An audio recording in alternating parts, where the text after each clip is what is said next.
whatever that means. Mm.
Alright, also, everyone, tonight's music is brought to us by Sirenscape.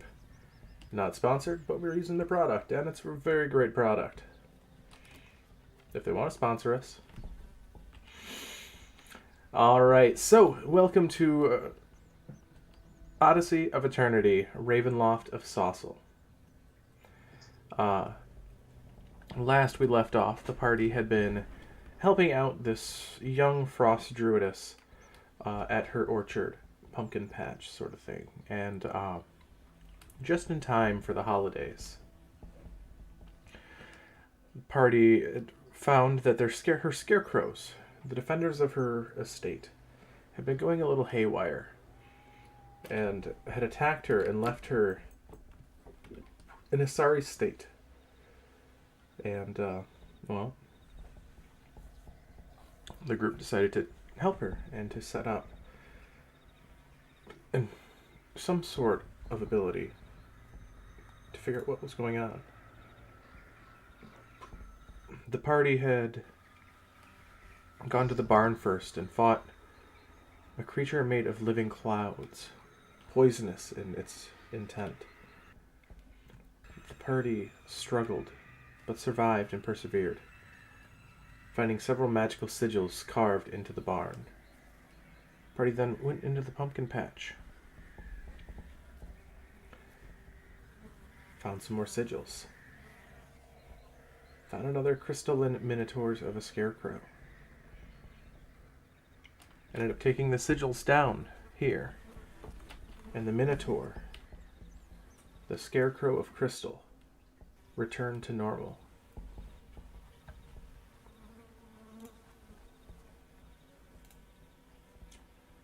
Here, you guys, after a minute, you guys had to get Verne back as he noped out of there, as keep seeing more and more snowmen appear upon the roof of the house and around the house, and strange mental magics going about in regards to it.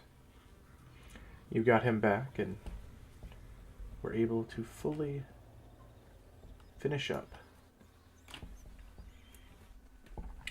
You guys still know that there's still the barn. You have not gone to the apple orchard yet. You still have the sigils in the barn, is what I was saying. You've been through the pumpkin patch.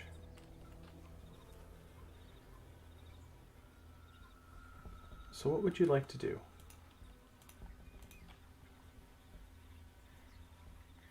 Real quick, DM. Yes. I know since I wasn't here last week, how many days passed by in the last session? I think maybe one or two, if that. I think one. One. Okay. I'm keeping track because of the spell I'm casting on myself every day. Yep. And I'm assuming we got a full rest during that time frame. Yes. Okay. That. We also got one of the sigils off of the barn area. Yes, We there's left the other. two, if I remember correctly. Yes, two remaining.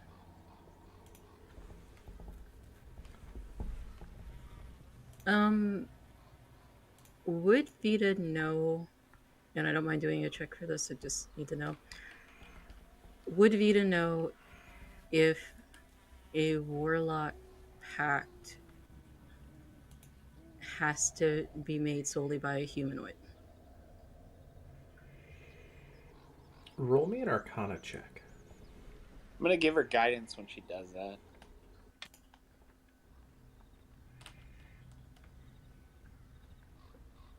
What do I add for guidance? Sorry, I'm really bad about that. A die 4. E4.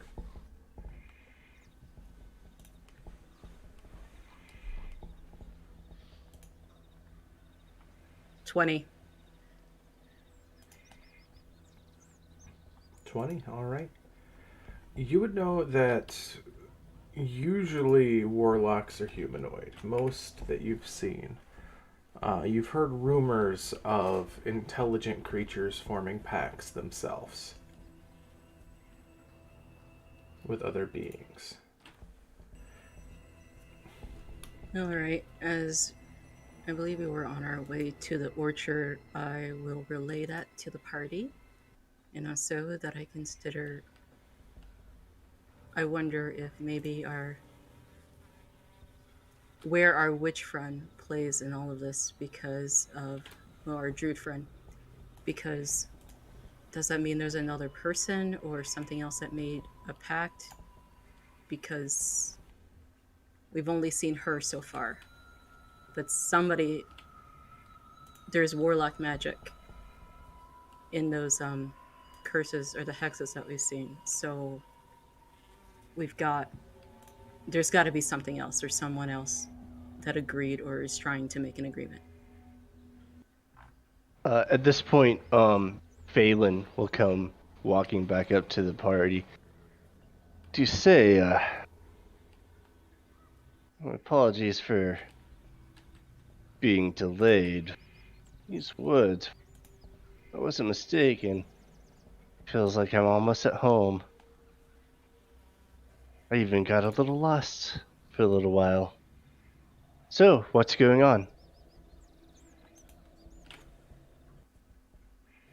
Creepy house, creepy snowmen. I don't recommend looking at them. Nice to see you again. Happy to be part of the party. Really? Of course.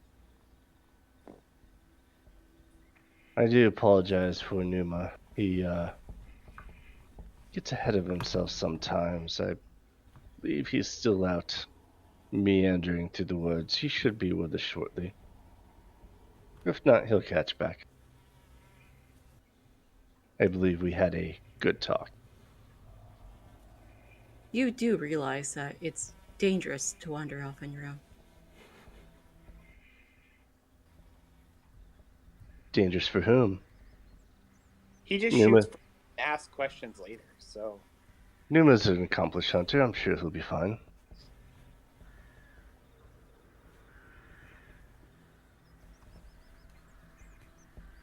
Vita is just going to pet Adorai and try to take that in.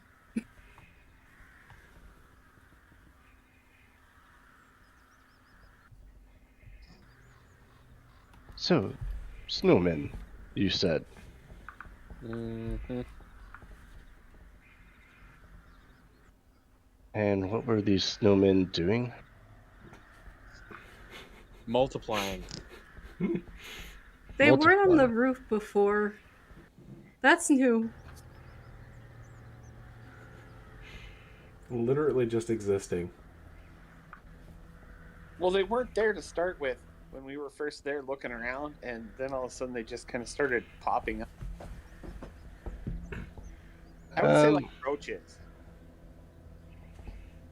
If you'll give me a moment, I'll take 10 minutes and ritually cast Detect Magic.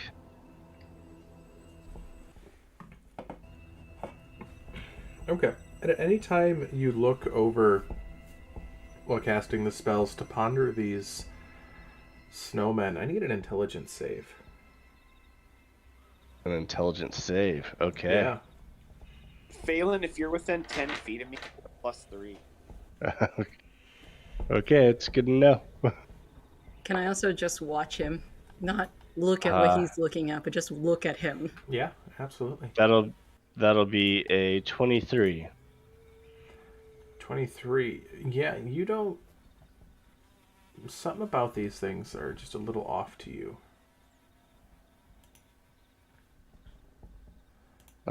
But they just seem to be mostly inert snowmen. When I finish my Detect Magic, well, I guess, are any of them within 30 feet? I guess that's the range of it. You can get within 30 feet of it, yes. Yeah. I'm gonna move behind him just in case something happens. Okay. I'll keep. I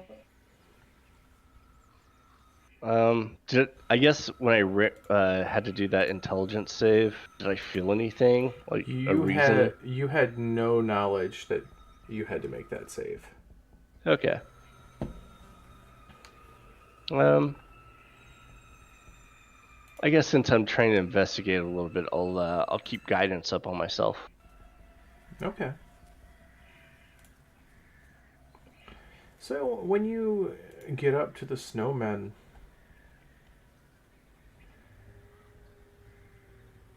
the snowmen themselves don't radiate any magic. Why don't you get my dagger while you're at it?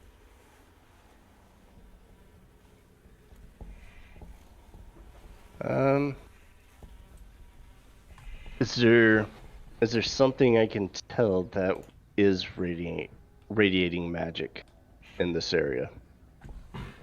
Uh, you do see beneath some of the snow, you see the telltale radiations of magic. Almost in about a 6 inch by 6 inch pattern all around the door frame of the cabin. Just the doorframe of the cabin is all that is radiating magic. Yes. Does this remind me of any type of magic that I would be familiar with? Like, how one traverses from the material plane to the Feywild, It does or not. any such magic. Okay. Does it? Well, I guess detect magic tells you the school of magic. It does, yes. Am I understanding what type of magic this is? For this, you would have to clear away the snow. You're just feeling the radiation coming through like the snow. Something's hidden underneath the snow here. I will clear away the snow. Let me see if I have a spell so I don't have to touch it.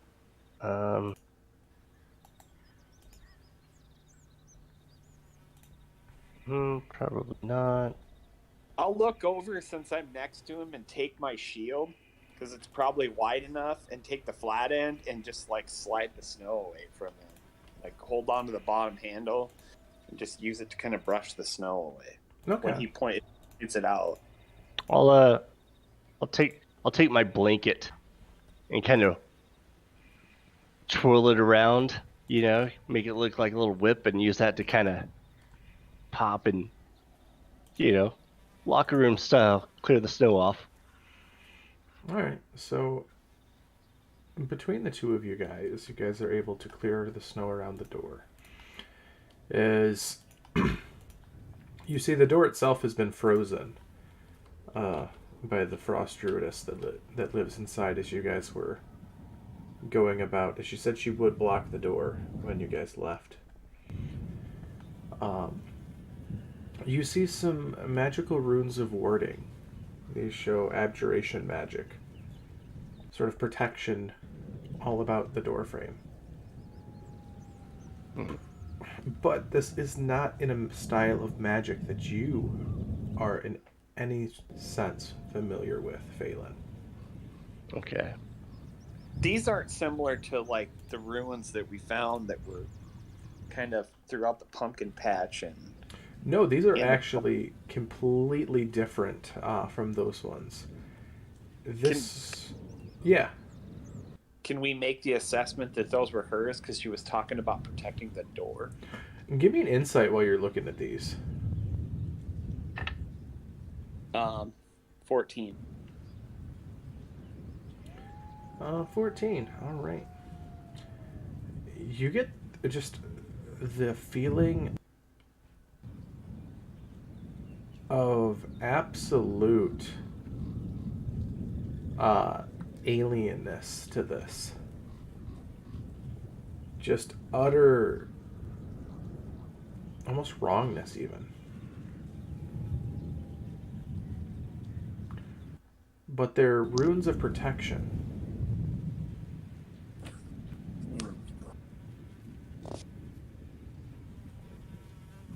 I'll like relay that after I take a peek at it or whatever, and kind of tell him I don't know if they're hers or not.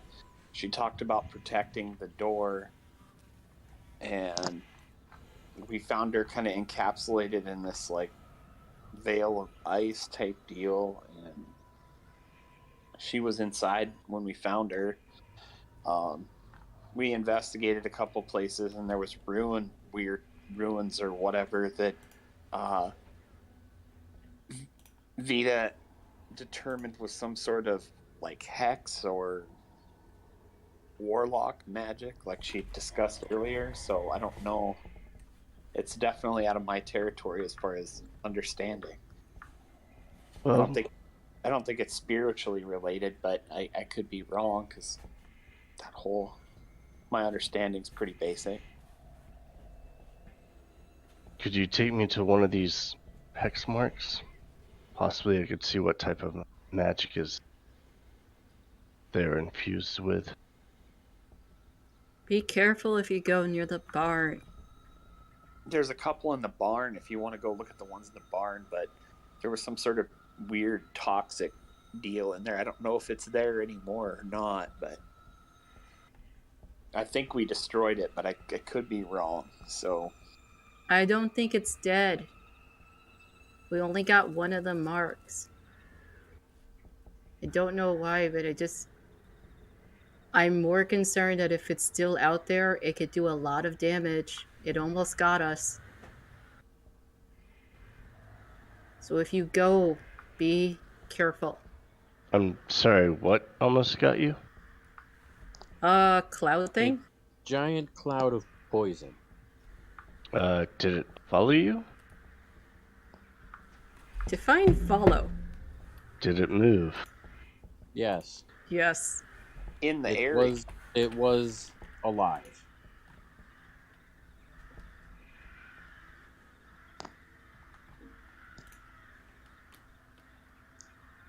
Do you have something that could work against that?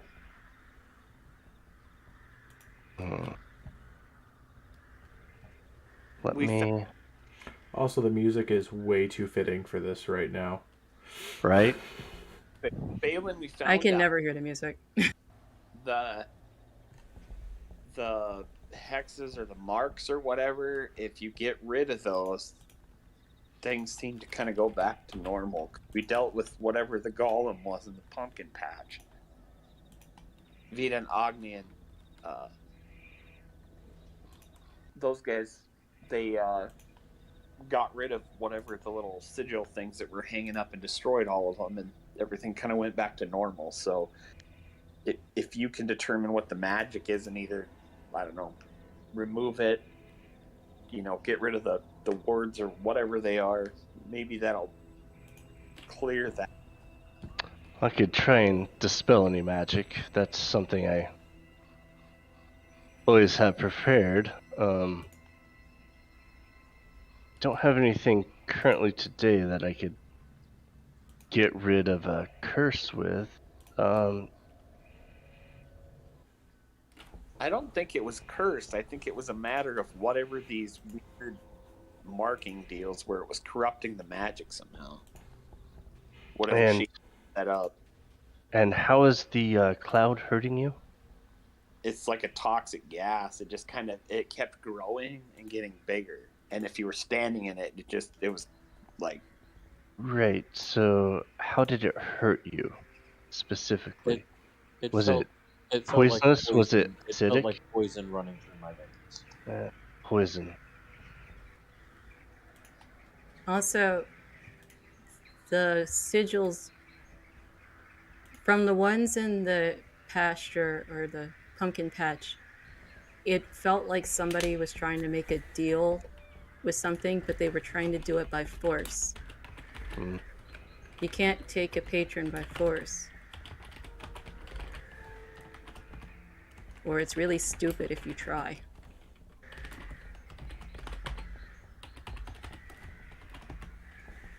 And we have no knowledge of what type of creature is doing this. I think I should at least check out the one in the barn. Phelan, we picked up that there's some sort of aberration here, at least. An aberration. Not my specialty. If they're going to head towards the barn, I'm going to move so that I am as far away as possible, but still able to cast Eldritch Blast. I am Okay. as I go towards the barn, I'm going to keep resistance up on myself. Okay. I am going to be back with Vita because I do not want to get poisoned to death again. Are you still on my horse? I'll go. I feel like at this point I would have gotten off Aderai. Phelan, Sorry, I'll go then with you. I'll be on Aderai. I apologize. Nope, you're fine. I'll go with you, Phelan. Okay. You don't have to. I'm pretty good at getting myself out of situations if need be. Well, I think I'll be okay. I can jump out of places quite quickly. Okay, well, either way, I want to make sure that you're all right. So I can't do that for you. I can protect myself. It's more one person going in alone. I'm not really keen on. Okay. Yeah, I'll go to the barn and see if I can see the sigil. Just get within 30 feet of it. That's all I need. I can kind of help point out where they're at. Yeah. I mean, I guess actually, if you know where it's at, let me check something. It might be semantics within the word. I'm probably trying to game it, and it's probably not going to work.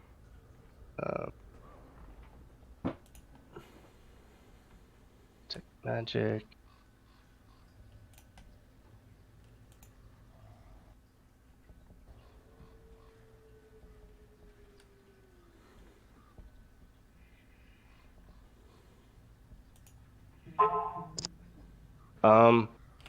The spell can penetrate most barriers, but is blocked by 1 foot of stone, 1 inch of common metal, a thin sheet of lead, or 3 feet of wood or dirt.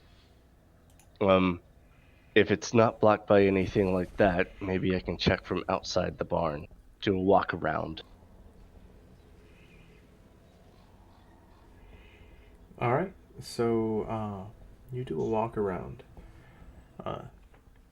And the odd thing about this place is you see a blue, like, fog just sort of rolling through the cracks and crevices of the baseboards of the barn.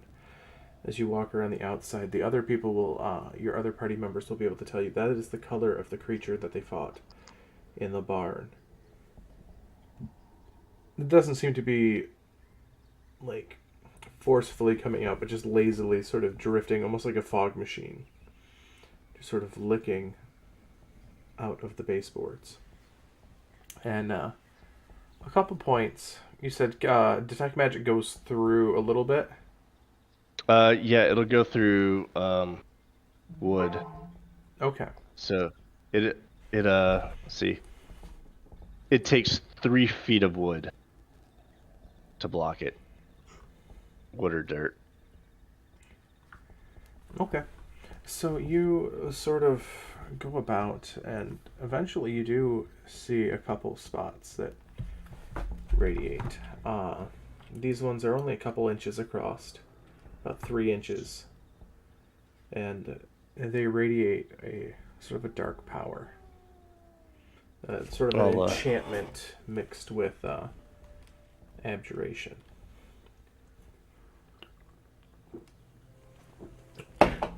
With even a little bit of necrotic. Ooh. Am I where I can physically see where that... Is there anywhere I can get from the outside to physically see that? From the outside to physically see it, no, Okay. not at all. It is inside the barn. It looks like sort of on some of the stalls on the inside. All right. And how many of Also- them are there? Is it just like 1 point or several points? There are 2 points that are still active. I also have 2 questions, Ken. Yes. 1. Is the door to the barn closed? Yes, you guys closed it on your way out. That was the answer to my second question.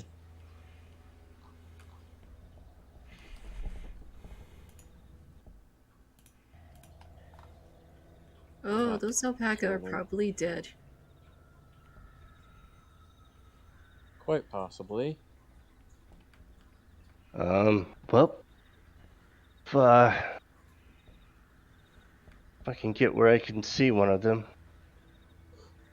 I can try and dispel one, see if that works. We'll need to open the doors. Does anyone have strong wind magic of any sort?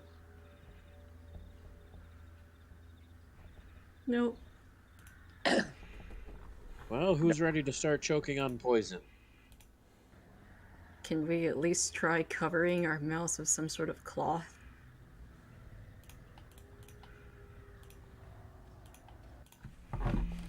Oh, and I will say, Ken, I was not keeping resistance up on myself, Okay. because I realized detect magic Concentration. is concentration. So Yep. the player did not remember that, but Phelan would have. You're totally good.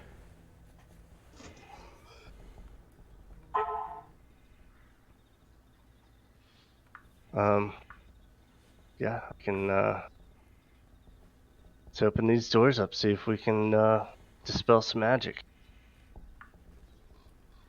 If I can, I'm gonna try to wrap a bit of my cloak around my mouth and nose, because hooray.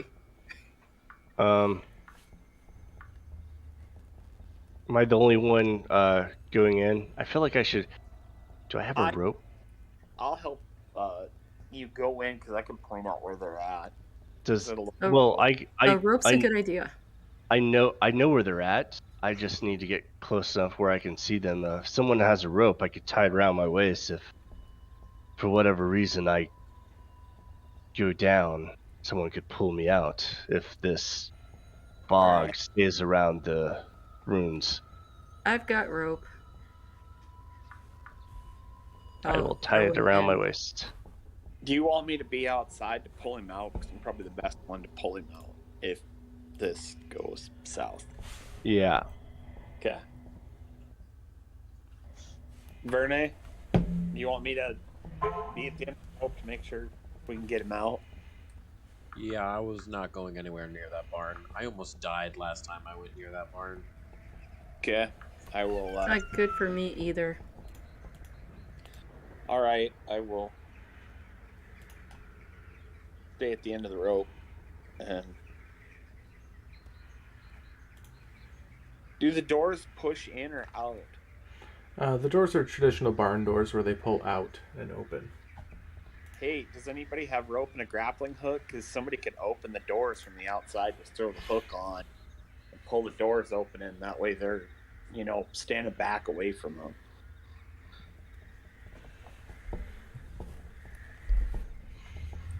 Since you guys mentioned this rope idea,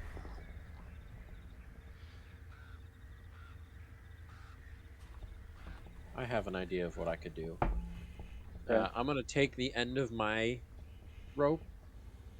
I'm going to slice the end so that it comes to 2 ends.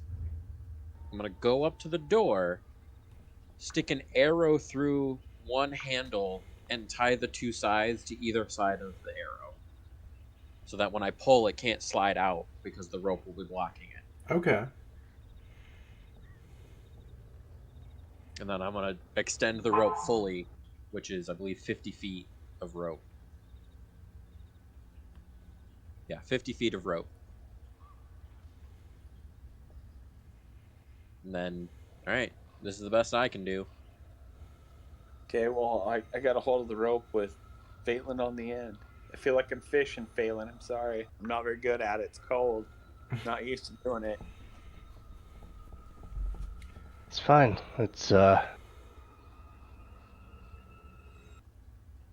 It'll be fine. Okay. You ready? Yep. Let's do this. I'm gonna yank on my rope, try to get the door open. All right, give me a strength check. Also, did you go through both handles of the door on like the barn, or just one door's handle? I said just one. Okay, just double checking.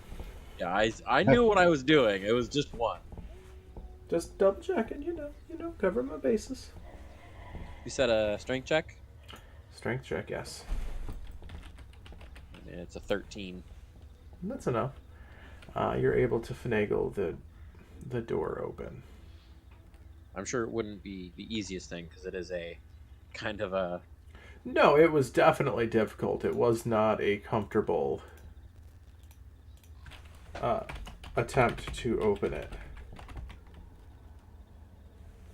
But the door does come open as you see what appears to be a living mist almost sleeping about the floor, sitting about 5 feet high. It rises and falls in a very almost rhythmically breathing pattern. Some of it starts to spill out with the... Can I see any of the runes from where I'm standing right now? You cannot know. Okay, I'm just going to... The fog is opaque. You can see with your detect magic, they sort of light up. But what's brighter is the fog itself. Okay. And that is Scream's evocation magic.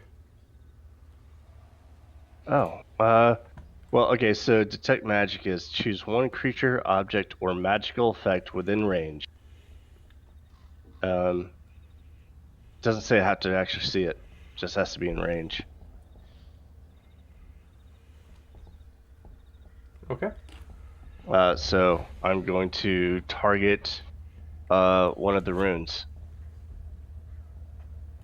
Alright, so you target one of the runes. And You sort of close your eye, focus your mind's eye as you cast the verbal somatic and material components of the spell. You waggle your fingers a bit, and almost like the crackling of static. I need a intelligence save, or not intelligence save, a roll check to see if you dispel this, because this is high level magic.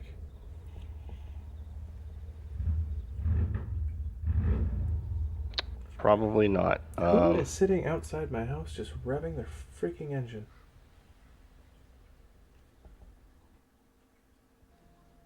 Is it just a straight D20 roll, or? Yeah, you'll add, I believe, your Arcana to this. Or I think it's your spellcasting modifier. Yeah, your spellcasting modifier. Okay, so 10. 10, alright. You see it start to crackle, start to hiss like static, and then it stays functional. I'll try again. Okay. Roll again.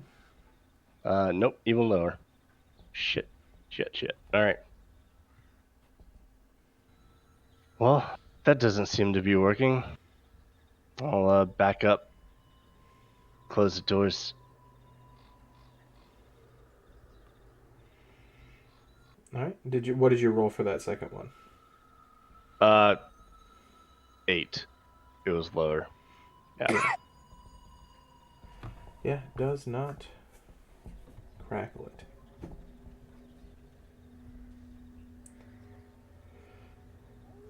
So, you shut the door behind you.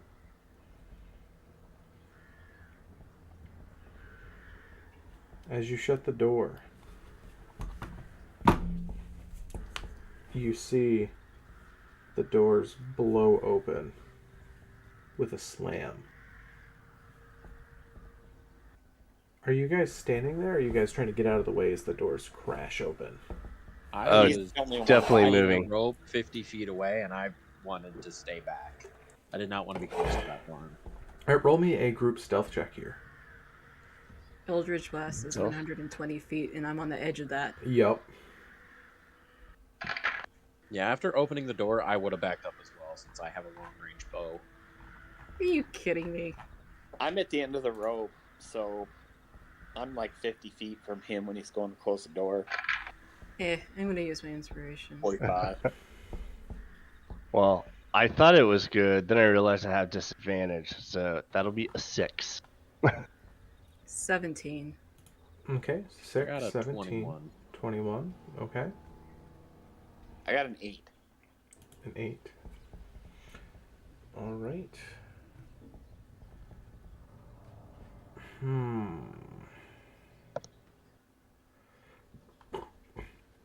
Someone roll me a d20, and someone else call evens or odds.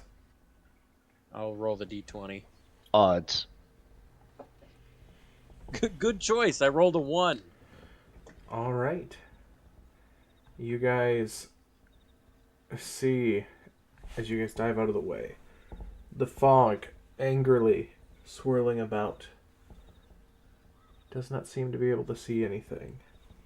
As it recoils itself back into the barn, you see tendrils of mist almost grabbing at the door, pulling it closed.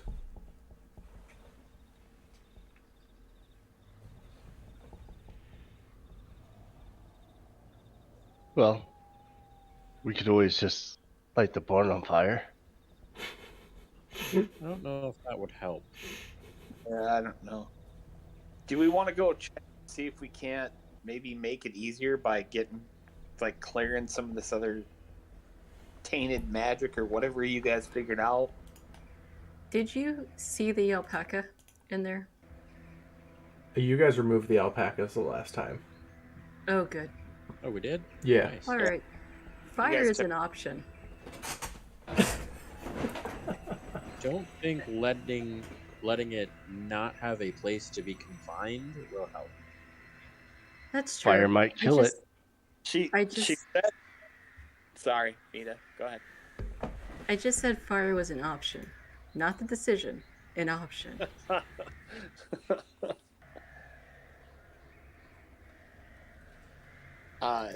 That whole...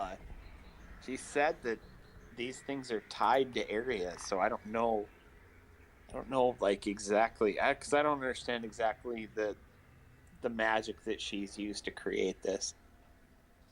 I'm more of a go to get magic from the church and find it all kinds of warm and spiritually goodness, so I don't know what she's got. Also, technically, it is one of her protectors, but I mean, if she did say that if we had to kill them, we could. We've killed it once already. Yeah. I'm just saying that if we have to kill one, this is probably the one. I just don't know how to kill it and make it stay dead. I bet it has to do with those symbols. Vita or Phelan, because you guys seem to understand the magic the most. If we deface, like, say, use acid or fire or something and burn those sigils out, will they go away? Oh, I'm all for burning the barn down. It looks fun. How about we go to the orchard first, then consider fire? You see, Phelan is standing there holding a lit candle. What? How already? How in the world did you get that already lit? I keep candles with me all the time. Part of my religious ceremony. Wait, you're a cleric? Or a priest? Or something? Of course. I'm a holy priest of Corellin.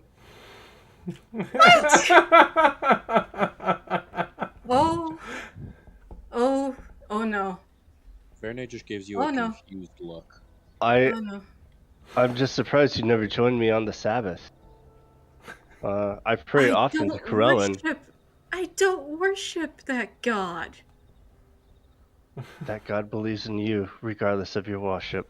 Oh my god. Where is this coming from? This is just like. Why are you like this? You're like an onion. Every time I turn around, there's something else. I'm just gonna pray for all of you right now. Everyone stop. It's all about love and hope here, and let's go pick some apples or do something. Let's light the fire later. Whatever. Yeah, the fire is the best and most holiest option. Phelan is Yep. holding the candle up against the wood, just trying Let's to No, get it to go to spark. the no, orchard no, first. please. The Please, wood please, is no. too frozen to easily Yeah. light. I mean, it's a candle's never gonna light a barn on fire. Well, I won't say never, I but mean, from the Chicago outside. learned. Well, that's from the inside, when they have like dry straw and things. I feel like you were doing that out of spite. I mean, spite is a very good reason to do some things. Did you say smite? I said No, spite. all right. Oh, I'm walking Oh. towards the orchard. okay. I'm just checking. All right. I have never done anything out of spite in my entire life. You How should try dare it you. sometime. You try should it. try Have fun. it sometime. Really. Honestly, I dare. I dare a lot. Are we off to the orchard? The apple orchard? Yes. Yeah. So Let's go to the orchard. you guys start moving to the orchard, and as you do, you see the trees here are gnarled, old. They seem to be apple trees of an almost immeasurable age. All of the apples hanging from the tree are covered in a blue rime, sort of frost dripping from them, freezing in place.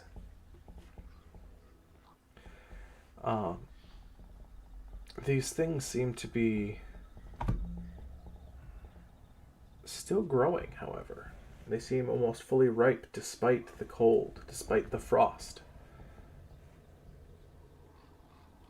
And as you guys are sitting there walking,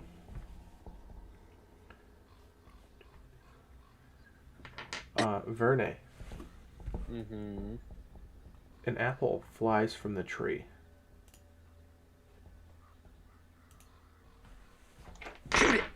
Does a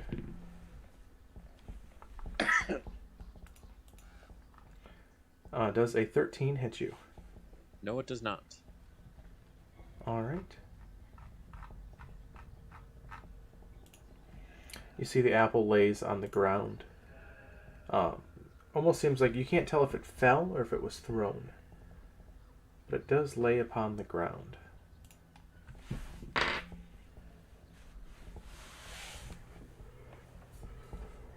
Hey, the last time I got given some sort of fruit or vegetable by something in some place, yeah, it was bad. So I'm not picking it up. Is it still covered in the ice? It still has the ice, yeah. Does my detect magic pick anything up on it? Oh yeah, all of the apples in this orchard radiate magic. What type?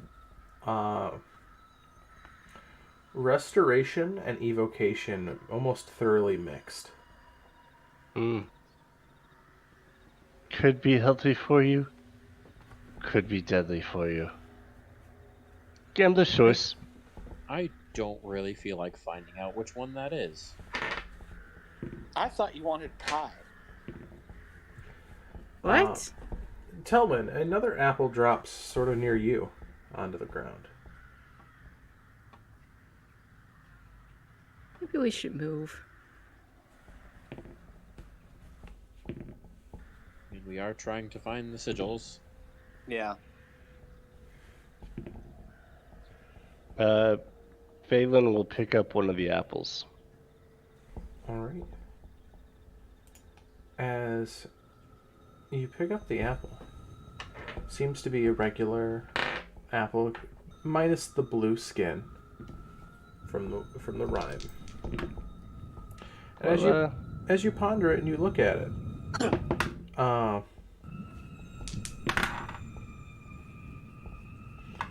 these things have been rolling so freaking low that you cannot tell if anything's even happening.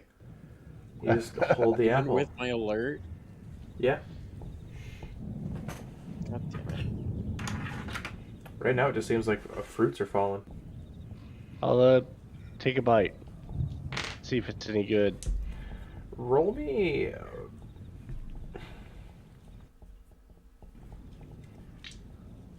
How do I want to do this? What's your strength modifier? My strength modifier? Yeah. I believe it's a +1. Okay. So you take a bite, and as you do, you feel something tear into your mouth. You'll do 2 damage to this. However, it will get a 20 to hit you. That'll hit. As you will take 5 points of piercing damage. As the frosty skin on it have sort of raised up like a porcupine and cut your mouth as you bit. As this is initiative. I will shocking grasp the shit out of it. Okay, you can do that on your turn as this is initiative. Okay. Verne. 12. I rolled minimum 12. Vita. 14. 14 Telwyn. 6. 6 and Phelan. 12. 12. All right. So the first to respond, Vita, you just see Phelan bite into this apple. As you just see little pinpricks of crimson and blue come out as it literally pierces through their lips and their cheeks as it bites into this apple, as the skin ruptures out like a porcupine. I am very confused as to why an apple casts Armor of Agathis. Because that's all I can think of in relation to that. Perception check to look around? Yeah, go for it.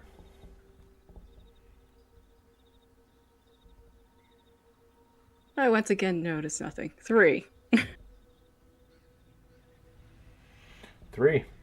You just notice he probably bit the apple completely wrong. Like, you've known that sometimes when you've eaten an apple, the skin gets between your teeth. Maybe he just really messed up on biting. Maybe he's bad at eating. I wouldn't have eaten that anyways, but at least you're learning that you need to chew better.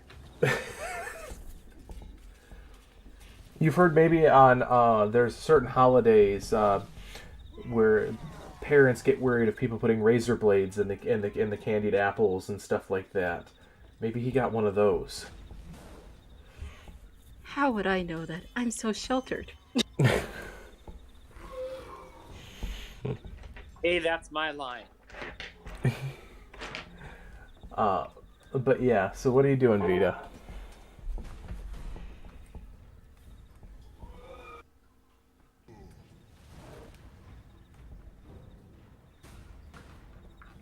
Vita? Honestly, I'm not seeing anything other than he ate badly, so nothing. All right, Phelan. Shock and grasp. Yep, that's what I'm doing. Be a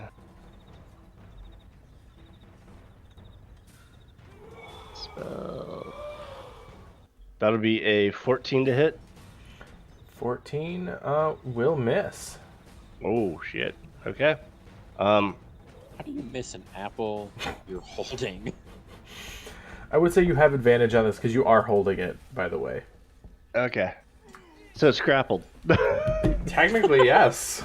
Grappled and Natural restrained. 20. Natural fucking 20. Yeah. Alright, I gotta find some more T8. I'm not upset about that. You have it grappled and restrained in your grasp. That'll be...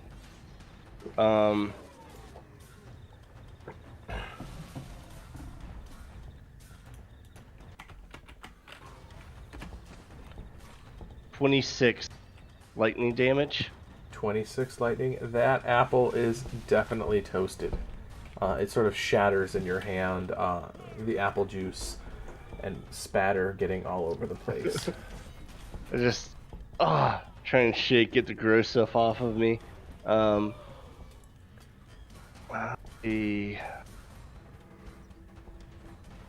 I'll move back. Try to get a little more distance. Okay. You start trying to move back away towards the rest of your group. Okay. Verne. I mean, you didn't have to get mad because you ate an apple that late. I'm just gonna look around, not knowing what's happening now. Okay, give me a perception check. Good lord. Actually, my perception's pretty high. 13. I almost said 14. You're in an apple orchard. Okay. Sometimes apples fall off trees. It happens. Telwyn. Alright. I'm going to use my action to look around to see exactly what's going on, because one fell by me and he exploded one. Yeah, give me a perception check.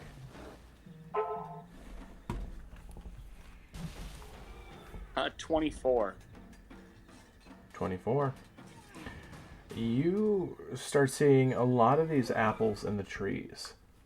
You start to see little tiny faces upon them.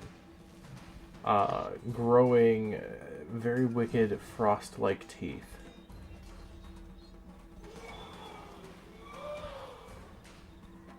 I will relay that. And is there anything that stands out that's not the trees? Say that again? Is there anything that stands out in this apple orchard that is not the trees? Here? Yeah, where we're standing at currently, or as far as I can see. As of right now, no, nothing stands out quite yet. Okay. Well, I'm gonna inform everybody that all of a sudden the apples are smiling this gnarly teeth grin. And I don't exactly know what's causing it, so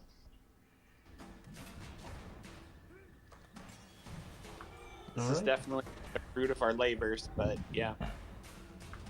And as you point that out, the rest of the party, you look up as you see, yes, these apples are definitely small creatures that are definitely are coming to life, starting to come after you guys. Next up, as you guys notice this, pointing that out, Telwyn, removes the surprise effect for everyone for these things being inanimate objects from the type of creatures these are. So they don't have surprise round on anyone here. But the first one is going to fly towards Vita. Vita, you're going to have 5 of these fly towards you. Yay. 5 little apples. What is your AC I'm looking for? 15. 15? Alright.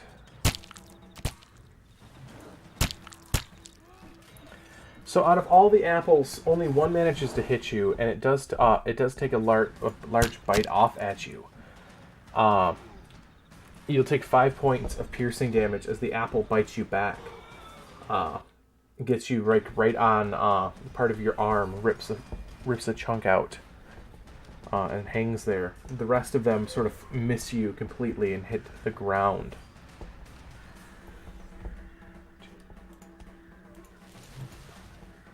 Alrighty.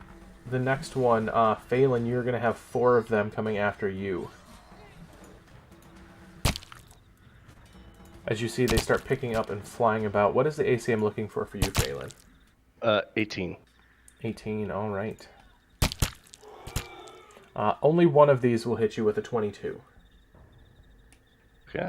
It flies through. This one bounced onto the ground and it just jumps up. You see they're flying on their own accord. And this one takes a chunk out of your thigh. It'll do 3 points of piercing damage to you.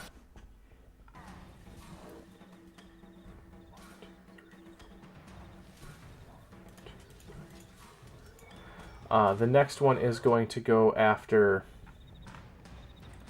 Verne. Verne, you're going to have 5 of these coming after you.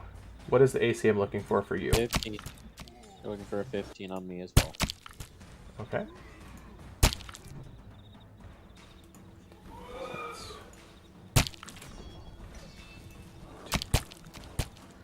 So out of all these 5 apples that come, only 2 will hit you here with a 15 and 16 total. Okay. These 2, one's going to get you in the thigh, the other one's going to get you on the cheek, and you're going to take 9 points of piercing damage as these apples are trying to frostily bite you guys. Last but not least, Telwyn, you are going to take 5 attacks as well. What is the AC I'm looking for on you? 16. 16, alright.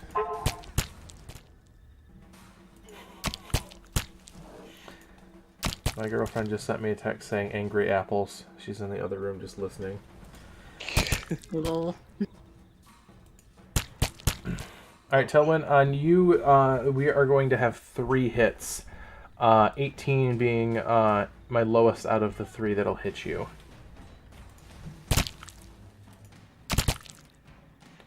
These ones are going to bounce all over the place, and they are going to do about 8 points of piercing damage to you, biting in the little cracks in your armor and the like.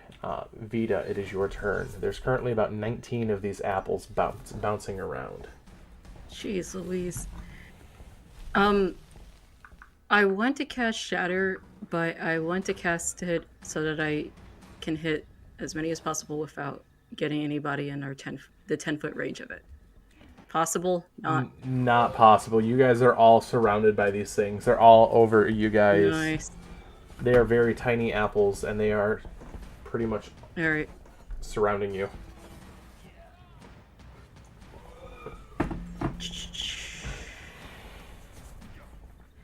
Let's try a Sacred Flame at ones around me. Okay. Sacred Flame, that's a dex save, correct? 13. Gets a 24 with a natural 20. Stupid apple. Stupid apple. It does dodge out of the way as the Sacred Flame. Now we know they're super dexterous. Yay! Alrighty. I mean, it wasn't all for naught. Anything else there, Vita? No. All right. Phelan, your turn. I am going to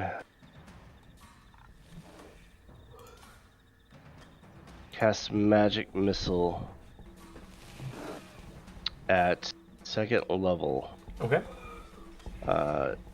1 missile targeting each of the 4 things coming at me. Okay. And those missiles will do 3 force damage each. 1, 2, 3, and 4. All right. Anything else? They're all up still, but you see chunks of apple starting to get bruised from the force damage. Okay. Yeah, that's it. All right. Next up is going to be, I believe, Verne. Gonna pull out my +1 scimitar, All right. and I I will cast Hunter's Mark on one of them. And then I'm going to swing at it twice. Okay.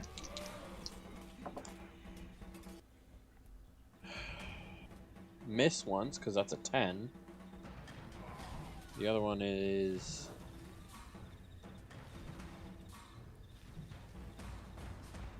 15. 15 will miss. Okay, that's all I've got. All right. Next up, Telwyn. Your turn. Okay. I have to run to the bathroom again. How many are within, like, that whole 5-foot thing? If There's- I'm saying it? There's 5 of them on you. Okay, well, I'm gonna word of radiance and set it off. All right. That's a con save, correct? Yes. And what is the save I'm looking for? 13. So that's 3.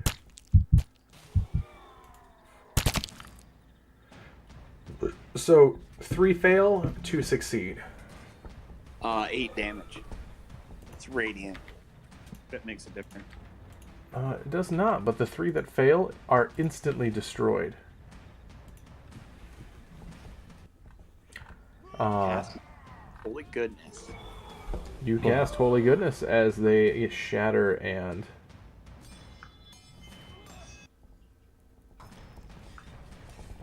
you sort of see applesauce just sort of steaming on the forest floor. Anything else there, Telwyn? No, I'm good. All right. On you there, Phelan. AC is, so you said 16 again? 18. 18. You're going to have the 4 apples that are remaining on you. They're going to attempt to bite some more. Only one of them, it looks like, are going to hit. Yes, with a 22. Yep, that'll hit. For a grand total of 5 points of piercing damage. Next, Vita, the ones on you. Hey Ken, Yes. just FYI, for some reason D&D Beyond took off my cloak of protection, so it's actually 16. Okay. I don't know why. All right, so I'll roll for that this time. Thank you for the heads up. Sometimes D&D Beyond's weird when they update things. Yeah.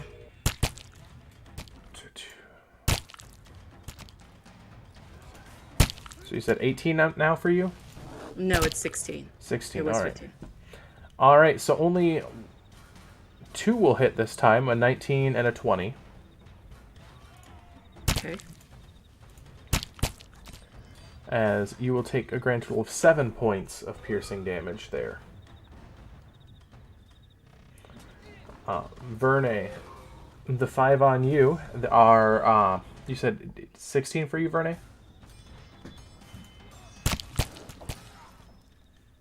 Oh, he's in the bathroom.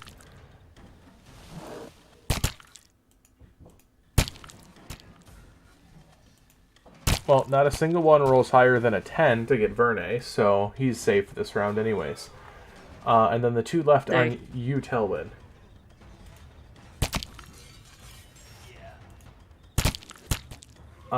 One will hit with an 18. For 5 points of piercing damage, Telwyn, on you. As these apples jump up and gnaw and bite and chew and try to eat you before you can eat them. They're a very defensive apple. Vita. I'm just gonna take out the glaive, which is at +2 right now, and just try spearing some apples. All right. Well, a apple. Let's be realistic here. Ugh. 11. 11 will miss.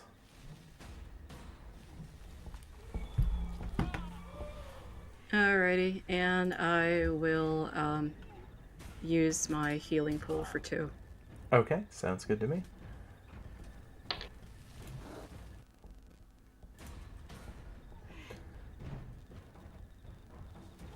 By the way, if you can, try to keep your health updated on D&D Beyond, by the way. We have a really cool tracker now that shows everyone's health on the side for the viewers at home. Next up is going to be, unless there's anything else, Vita. That is it. All right. Next up, Verne, I believe. Are you back? We'll come back to him. Telwyn.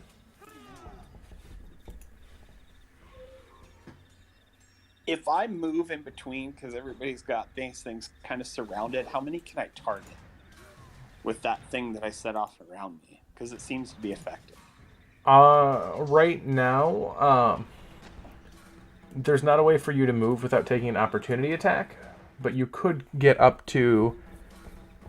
I'll take the opportunity attack to move to kind of help clear out some of these around other people. Yeah, who would you like to help clear out?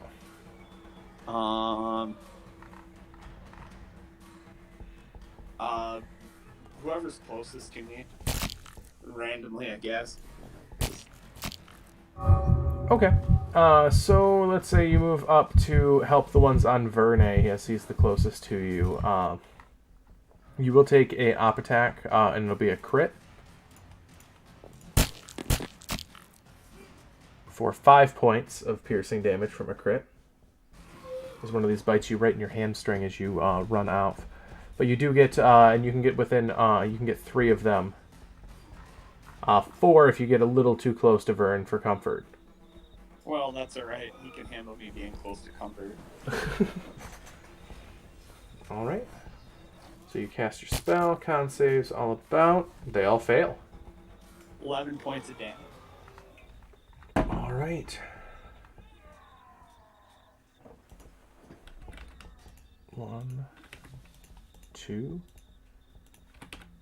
3, and 4 of them on Verne pop like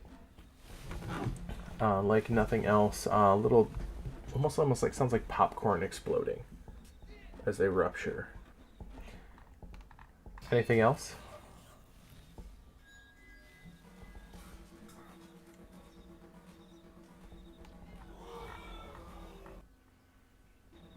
Anything else, Telman? No. All right, Verne, you back?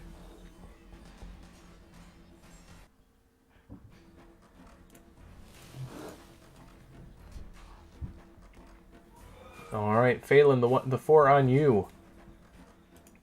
I'm gonna attempt to go after you, looking for an 18. So far, 1 will hit.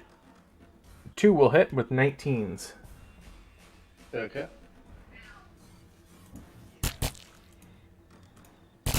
For a grand total of 8 points of piercing damage as these things are bouncing around, nibbling and chomping and biting.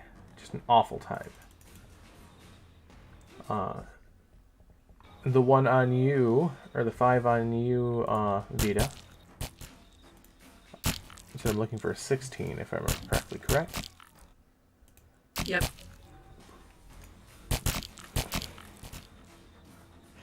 All right, 4 out of the 5 will hit this time.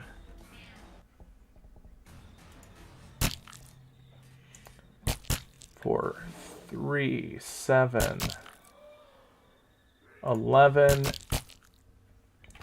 and 13 points of piercing damage as they just start chunking you a little bit. Almost death by 1,000 cuts. Verne, you back yet?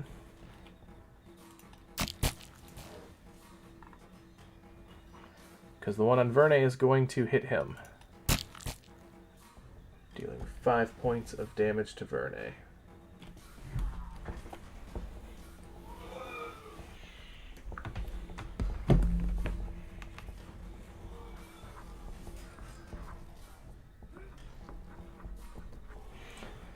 Alright, then the 2 that remain on, that were left behind by Telwyn as he ran are going to fly at Telwyn's back, angry that he left them You hear little like gnashing sounds as their teeth as they fly through the air. Only one of those will hit you. And question in this: are these like magical attacks? They are just straight up like normal piercing. Like these are eating, trying to eat you. Okay, I'm just curious because if they're like, yeah, Nope, not magical in nature. Just so a 21 will hit you, a 10 will miss. You will end up taking Telwyn. 4 points of piercing damage. Back up to the top. Vita, your turn. I have returned. Did I take any damage? You took 5. 5 damage. Alrighty. I'm gonna take another swing. Why not? Okay.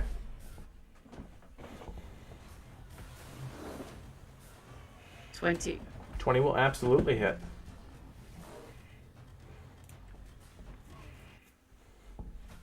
$11 points. All right, that slices that apple cleanly in half. Alrighty, and I am down to 20 in my health, so I guess I'm going to have to second wind.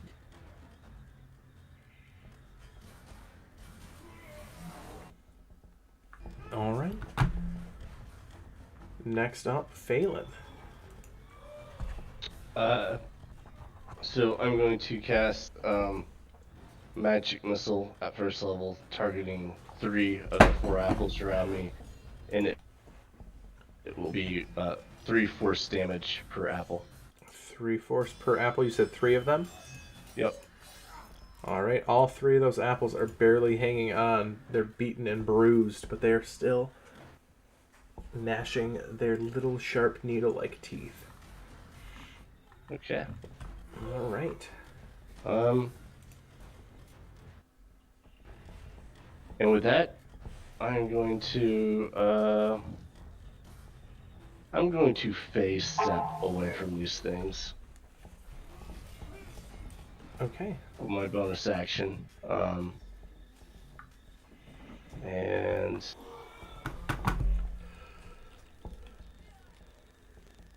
let me check and see what that does to them. Oh yeah, because it depends on your type. Yep, I wrote that down in my notes somewhere.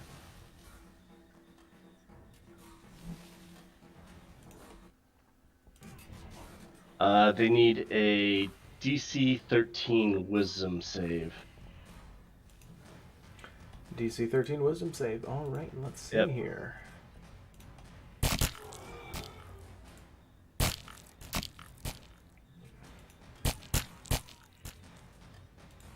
They all fail. Okay, so they are all afraid of me. Okay. I teleported 30 feet away from them, and I'm going to use my movement to get another 30 feet away. All right, they are immune to the frightened condition. Okay, so I'm 60 feet away from them, at least. Yep. You believe that you are far enough. Verne. Yep.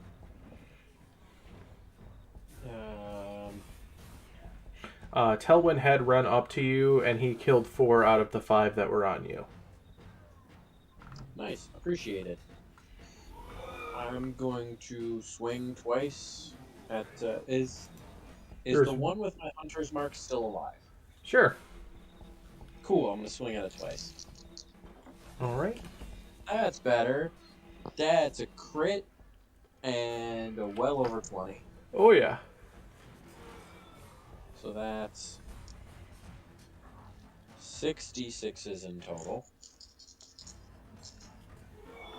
Plus 4.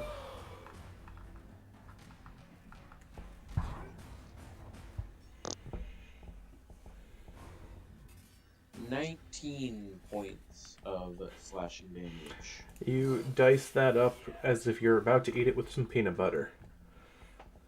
Nice. I will then use my bonus action to move my hunter's mark to a different one. Okay. Telwyn, your turn. You have 2 of them on your back again. I'll take the attack to move over and help Vita. Sorry, I gotta get up in your space.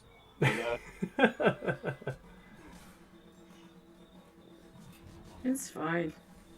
Just get rid of them. Yeah, so Telwyn runs up Vita and just gets really uncomfortably into your space, but then casts his Word of Radiance. Con save here. They get a natural 1, so those will fail. Now, are we doing double damage with that or just straight? Yes. Okay. 12 damage. Alright, those 4 that were left on Vita pop and sizzle as they are destroyed. There's only currently 1, 2, 3, 4 floating about where Phelan used to be, and then there's the 2 at your back. And you did take opportunity attacks from those 2 as they ran away. That's a nat 20 and a 19 to hit.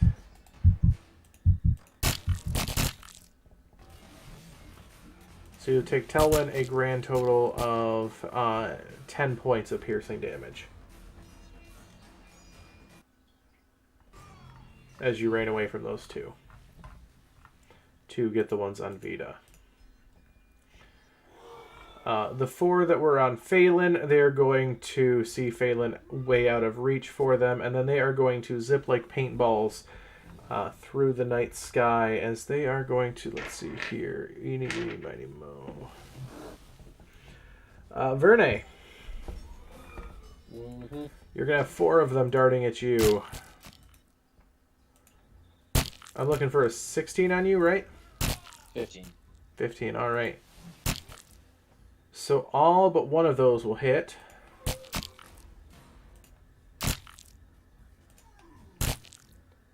So you'll take a grand total of 11 points of piercing damage as these things latch onto you, starting to try eating you.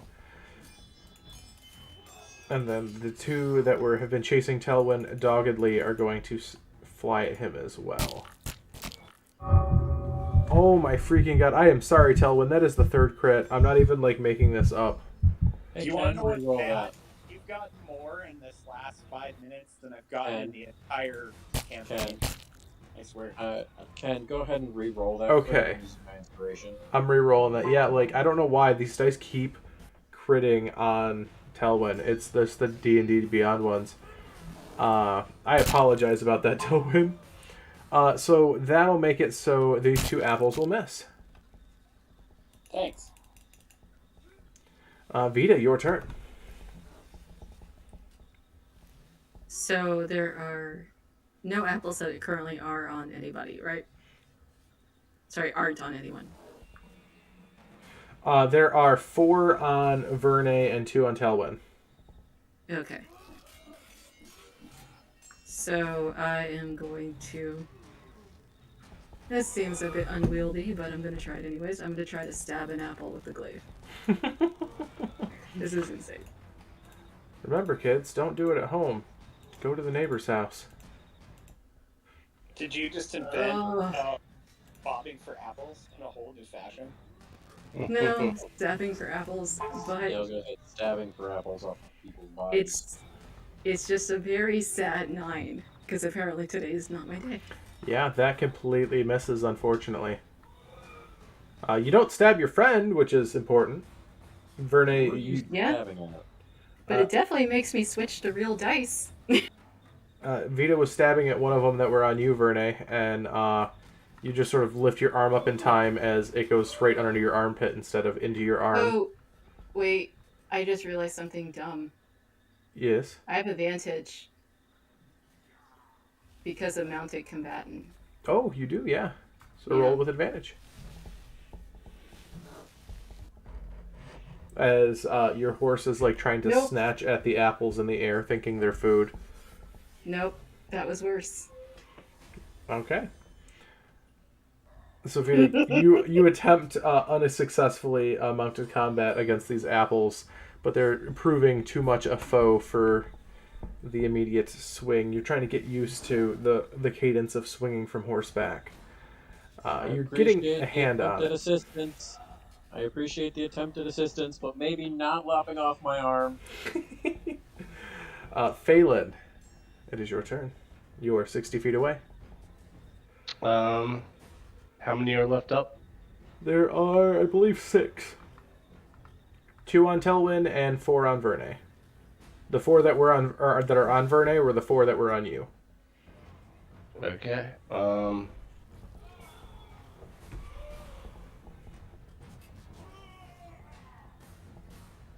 Yeah, I will magic missile at 2nd level, targeting the 4 that were after me earlier. Okay. And that'll be 2 force damage to each of them. All right. 3 of them pop. As now only 1 of them is left on Vernay, and 2 of them are on Telwyn. Anything else there, Phelan? Nope, that will be it. All right, Vernay, your turn. Okay. I'm just going to assume the one that had my hunter's mark is gone, so I'm gonna bonus action move it to the one that's on me. Attack it twice. One of those will miss, the other one will hit. That'll be 9 points of slashing damage. 9 points. What did you say to hit? It was over 20. Oh yeah, you diced that one up as well. It was a 15 plus 7, so I just went ahead and assumed that that was gonna hit. Yeah, absolutely. Anything else?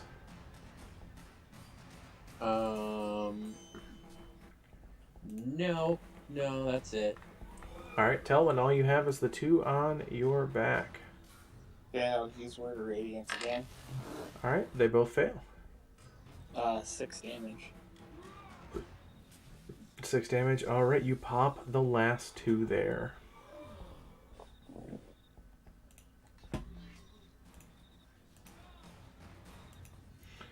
All right, as you see, the apples are just all over the place.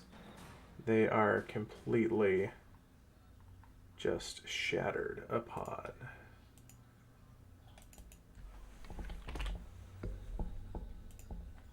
The area. And this is where we are going to take our intermission for the night, guys.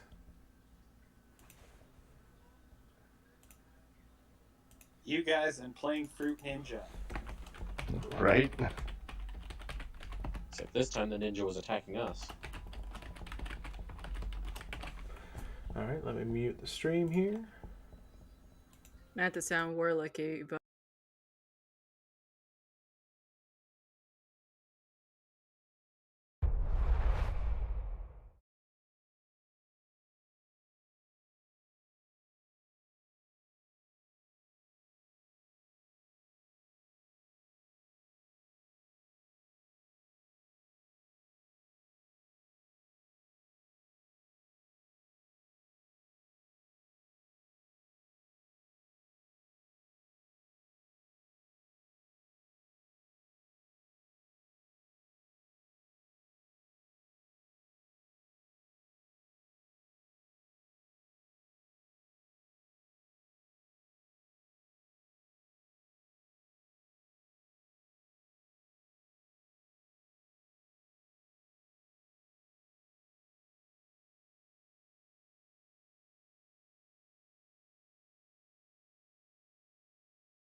Do this long rest. All right, welcome back, everyone. Sorry about the bit of a delay. But here we are. The party has just finished fighting the apples in the orchard. What would the party like to do now? Rest. Maybe not in the orchard, though. I feel like we're gonna get bit. No, maybe we should find the symbols here first.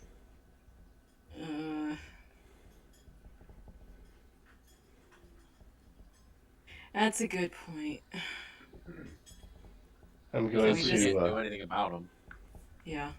I'm going to cast Detect Magic. I'm not going to take the 10 minutes. I don't want to get attacked by more apples. So I'm just going to cast Detect Magic to see if I can find symbols. Can I just look around? Yeah. In this immediate area, you don't see any symbols, nor do you see a scarecrow in this area. This is just the beginning part of the orchard that you guys started to walk in. Your detect magic does go off. All the apples that are still up in the trees radiate that healing yet destructive magic. I think we should maybe leave the orchard alone. Well, you're the one who tried to eat one. Well, you have to test things out, and now we know. Well, if this falls under the same thing as the magic here is tainted somehow by whatever these sigils or symbols are, whatever created them. And if we find those, it reverts back to what it was before. And the only sigils that we are aware of are in the barn. We found a bunch in the pumpkin patch, and they were destroyed. They pulled them off, whatever they were sticking to, piled them up, and then burned them. And the pumpkin patch, the golem and stuff, it went back to just hanging out in there, not doing nothing. Okay, so let's set the barn on fire. At this point, sure.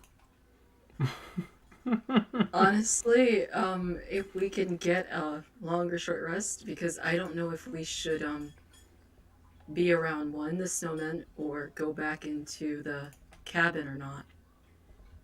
I mean, we were fine last time, but I don't know if we should do it this time. Hey, I believe the cabin is locked. Telwyn. Okay. You're in the area. You look around. Something prickles the hair on the back of your neck. You sort of look about as you see 3 snowmen in the tree line of the orchard, just looking in your direction. Or not looking, but facing in your direction. The second you focus on them in any capacity, I need an intelligence save. But you see them in your peripheral. You don't have to focus on them if you don't want. But you just see them in the peripheral. I'll just kind of like, if I pick him up and my immediate, like, I'm like, there's some of this snowman wandering out in the orchard. I picked up 3 of them. Whether they're really there or not, I don't know, because at first I didn't think there was anything there, and then all of a sudden now there's stuff there, so I'm still kind of wondering exactly if these are real or not, or this is just figments of my imagination and I am losing my shit here. Either way, I don't think it's a good thing. No. And I don't like this. I will ask this.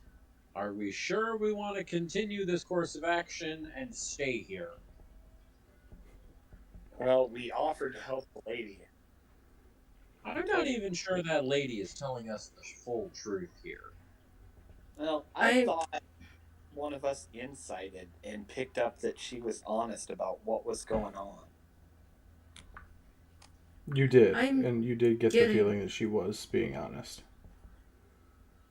I'm getting worried about the fact that I think that there might be something else that agreed to something here, and that even if she's innocent, which I'm having a harder and harder time believing, that what else is here is more than we can handle.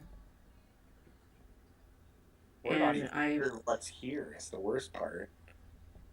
But what's here is already stabbing us, poisoning us, and pretty much running us through.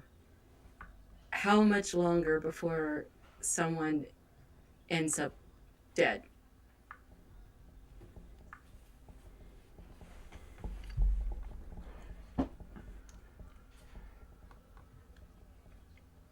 Hey, Trevor. Mm-hmm. The GIF that you posted, is there any way that you could put that under a content warning or a. Because we do have epileptics in the group chat. Oh, is it that bad? It's I could given. just. Yeah. I'll delete it. I'll just delete it. Okay. Yeah. I was just trying to see because I know there's a way that you can like put like a. I just don't know how to do that on my end. I didn't know if you did. I'll just delete it. Okay. Delete that. Sorry about that. Just wanted to And make sure everyone is safe. I'll put up one that isn't so. Yeah. Jumpy. Freaking out. I am surprised I'm saying this, but I'm starting to more than a little agree about burning the barn down. I never had any problems with burning the barn down. I just felt, we should probably get more information first. The more information is that the apples are even trying to eat us back, so I don't think burning the barn is such a bad idea. So, Balin is trying to pile up some dry brush around a corner of the barn while they're Wait. talking. wait. Oh, all right. I guess that's happening. So, are you guys leaving the orchard and heading to the barn?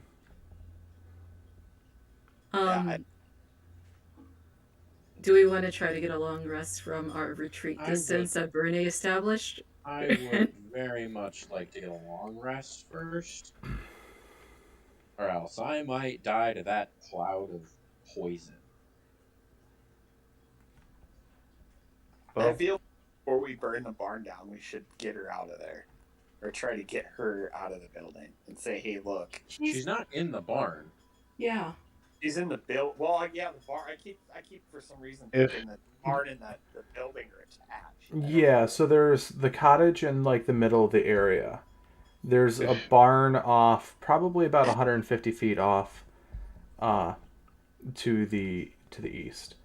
The apple orchard is to the east, further than the barn. The pumpkin patch is to the west.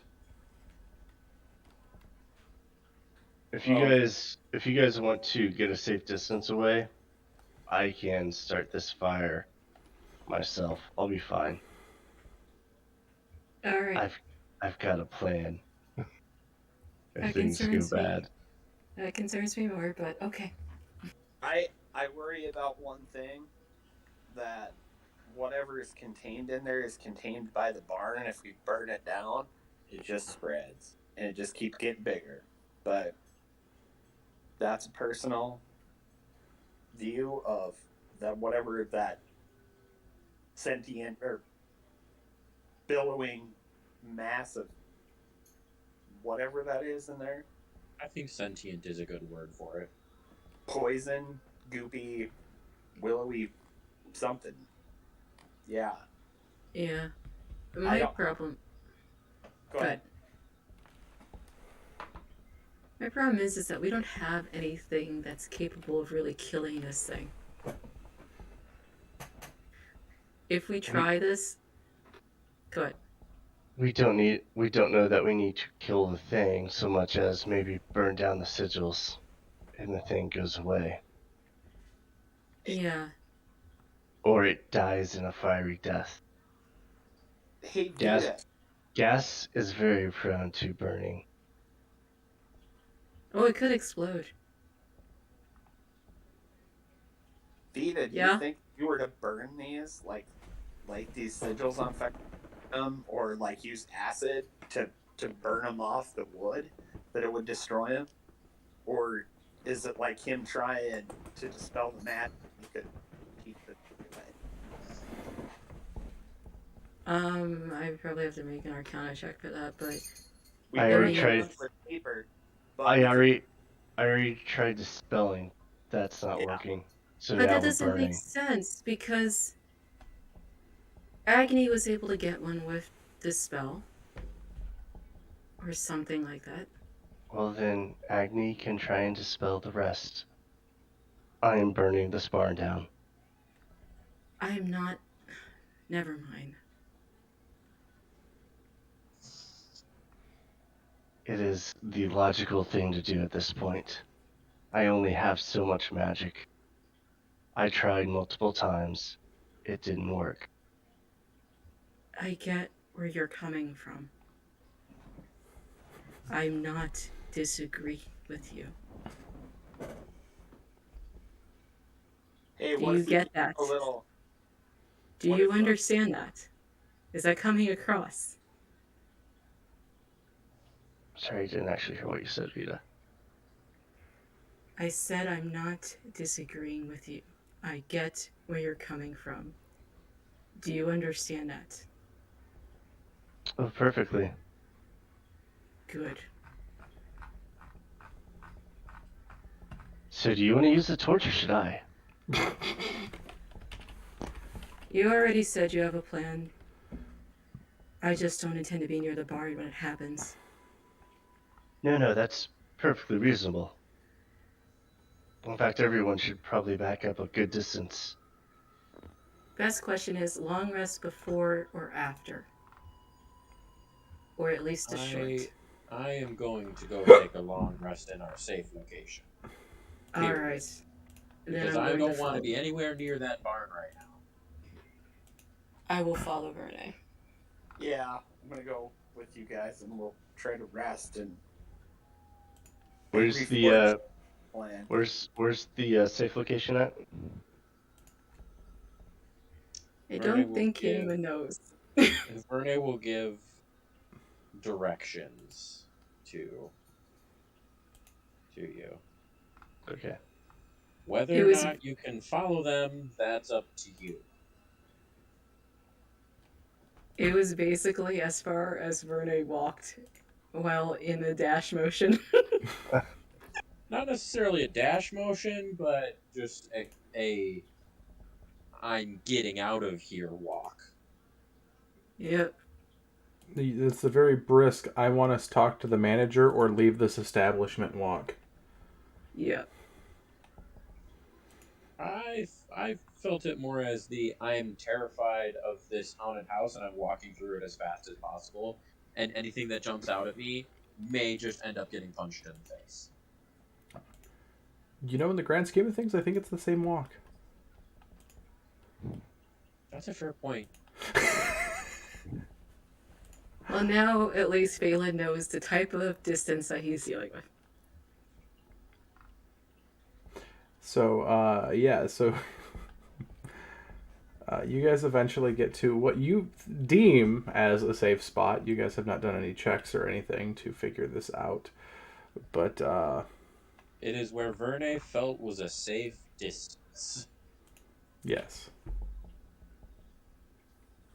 I'll do a perception check just to see if the safe spot is quotation mark safe. Yeah, I will also do a perception check. Did we reach the forest at this point? Like, we're in the forest outside of the clearing of Yeah, you're the back in the main forest. Alright, that's enough Our D&D little Beyond reason dice for today. That is a 4. Oh, they've been Well, awful good to me thing- today, except towards Telwyn, and I feel awful about it. It's a good thing I got an 18.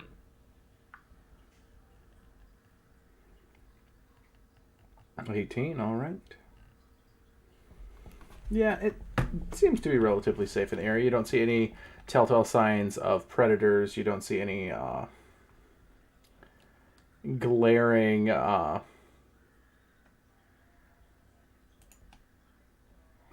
anything glaring standing out.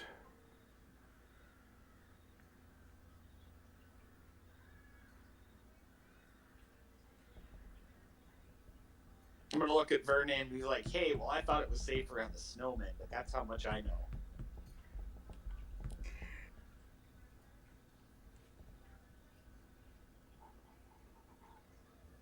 I can't say how much that worries me. I have many concerns for you, Telwyn. Many I concerns. rolled a 1 on my check, so I'm pretty sure that, like, I'm in, like, Toys R Us or something. So.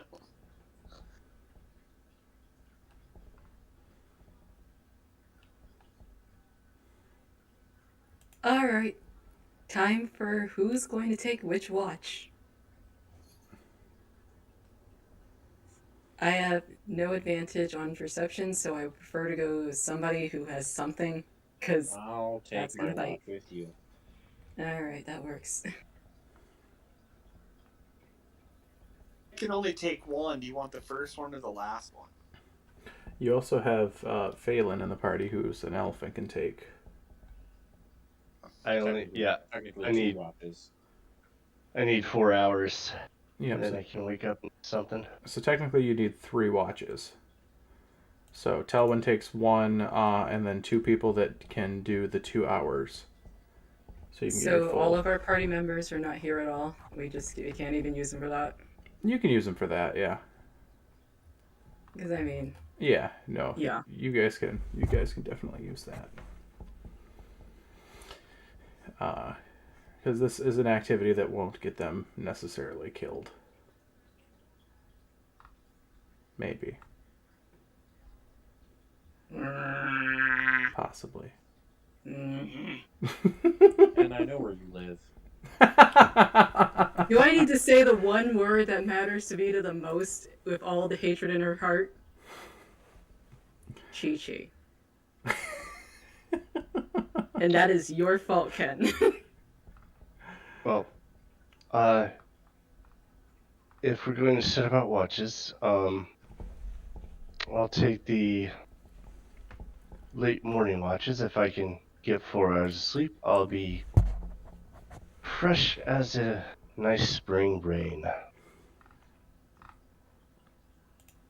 I'll take the last 2 hours with you, Phelan.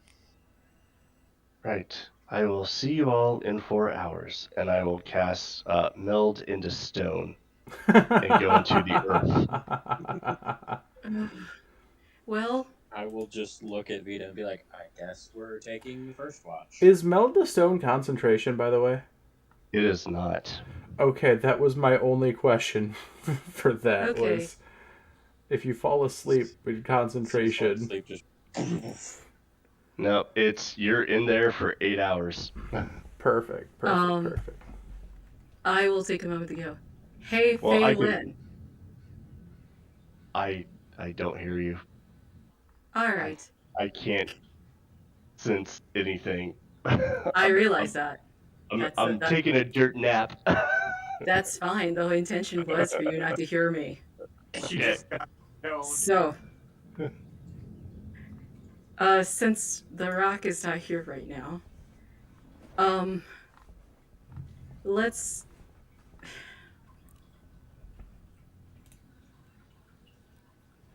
That whole true name thing. Mm-hmm.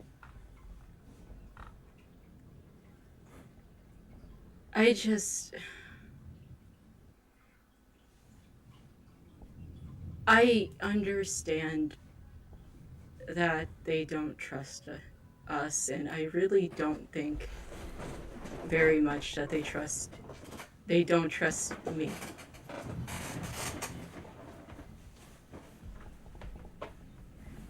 And I understand why, but I also have reasons why I can't. And it's not that I don't trust you, Towen, but I think I'm gonna have to ask Rene on this one for something. When we get out of here, because I don't trust the magic here, something is not good. I need you to keep watch when I'm doing something. I just need you to keep an eye just to be sure that they're not, because it's not necessarily that I don't trust them. It's more that I'm afraid that they're going to shoot or attack or hurt something that's valuable to me. And I can't say that I would be okay with it ever again if something happened. I do realize that I'm being sort of secretive. And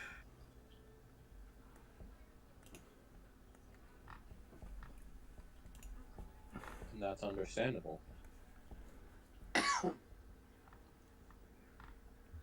What I am talking about is roughly my world. I can't allow them to hurt it, because it would break me.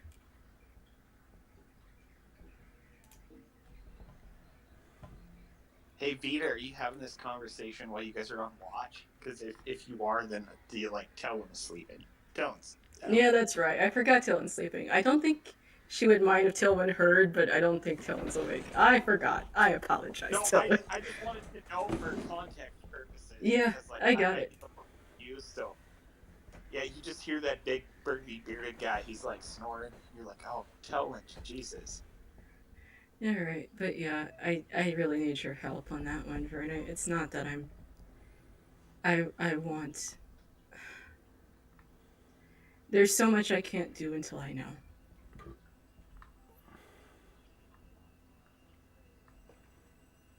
That's Do you mind? understandable. Not at all. Is there anything you Also, need me to watch in particular? just keep an eye on the surroundings when I try. I don't even know how this will go. And most of all, Verne, please, please, if you see something, and I'll tell you what later, but if you see something, don't hurt him. Please don't hurt him. He's family.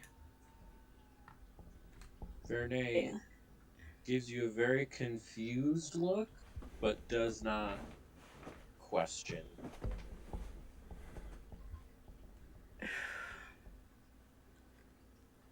Very quietly, Vita will just kind of will go over and just very quietly whisper in his ear, Leah.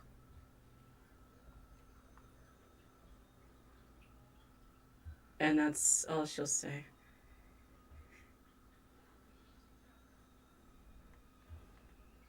Oh,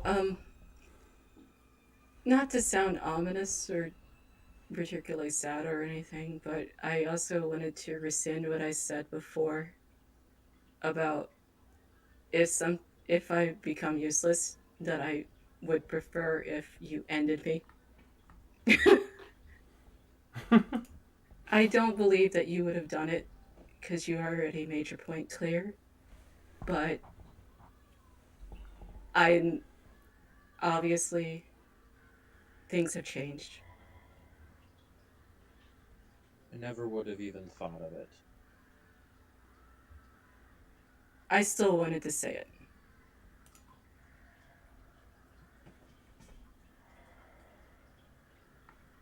I feel like it was important for me to say.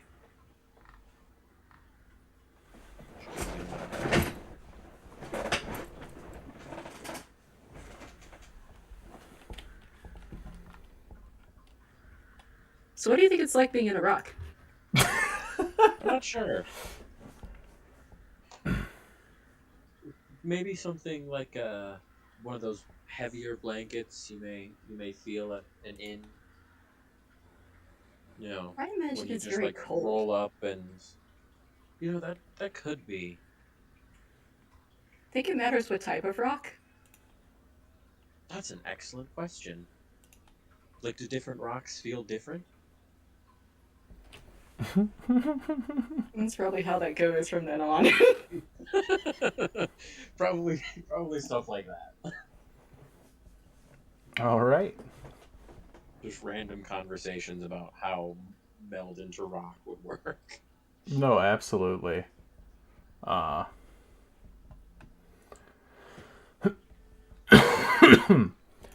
so, anyone else? So your first watch. Roll me perception, you guys.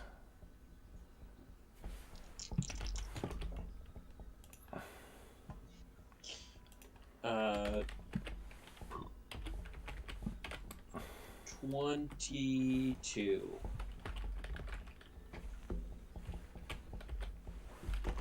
And a sad 5. Okay. Okay. Uh,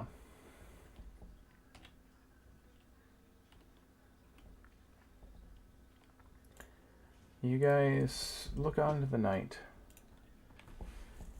as things are quiet. Things are calm.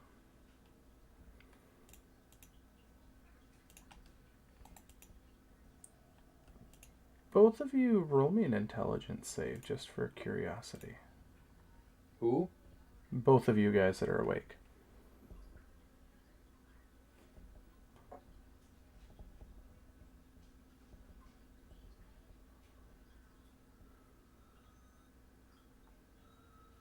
Why D&D Beyond?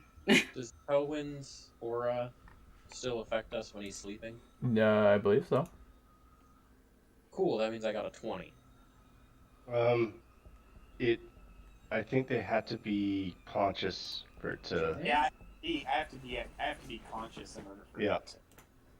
For 17. Alright, well then, yeah. I got a... Telwyn, what's your paladin aura? Is it +3? Yeah. Okay, then I was right. Yeah, 17. I would get 17 then. Yeah, because I was looking that up because of our Tuesday game. So you got a 17. Someone had to make death saving rolls, and I was like, wait, with the aura? No, they're unconscious. It doesn't even say for the aura of protection. Yeah, it does not Doesn't work if say. they are unconscious.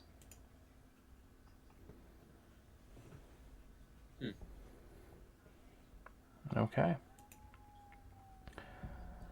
So,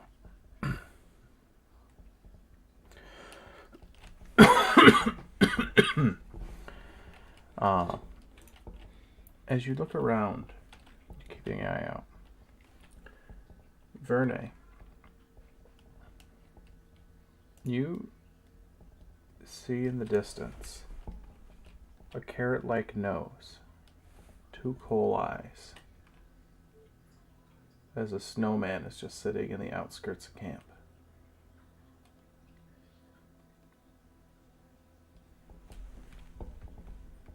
Do I see it? You don't know, you don't even recognize that there's a snowman there with your save.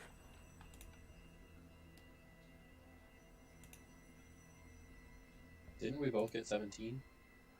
I thought Vita got a low one. No.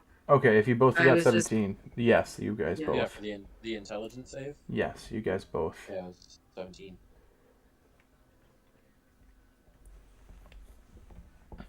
You guys will both see it.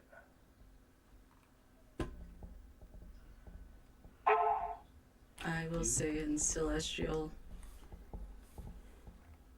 this is definitely not just our imagination. I'm responding in Celestial. I really don't think this is a great idea, helping out this lady in this orchard. I agree with you, but the problem is that we're already so fractured. And I am concerned about disregarding Tailwind's wishes for the sake of our own, but the group is being threatened. I know. I'm going along with this because I do not want to fragment Telwyn out of this either. I just don't Can know if Telwyn understands that some of these things in his homeland may not be what they seem. I think he understands it, but the problem is that he still wants to save everyone and everything. Is there anything that you can do to protect the perimeter of the camp? I can As you I can guys are try having this something. conversation, I need another intelligence saving throw.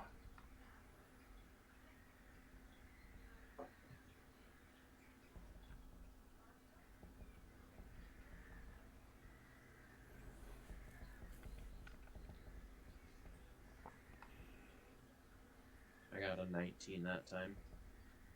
Okay. 16. All right, Vita. I'm going to pull you to the other chat here as you have a mental invasion Oh, good. mid-conversation.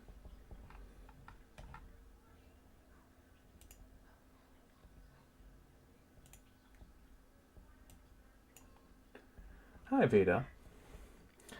Good to know my character's dead now. No, not at all. You hear something deep, menacing, billowing. Sounds like the voice of the grave. Deeper and wider than the ocean. Further out than the stars. And with a gravity that feels so intense, it feels like it could create diamonds from the pressure. However, you get these words in your head. I am friend. Protecting druid. From magic stolen.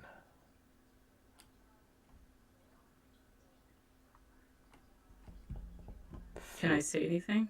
You can, yeah.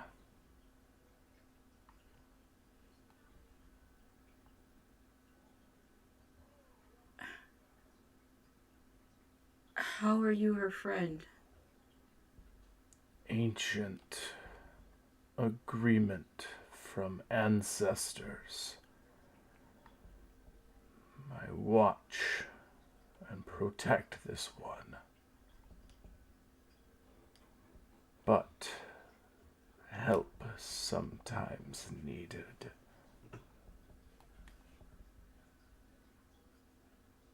From what? From one such as yourself, who borrow power from beings greater than themselves. I didn't borrow. Not We agreed. not all agree. I said like, not same. This one has stolen my powers, used against my charge. They must be punished. Where are they? We haven't seen anyone. Disrupt the rituals, and they will come.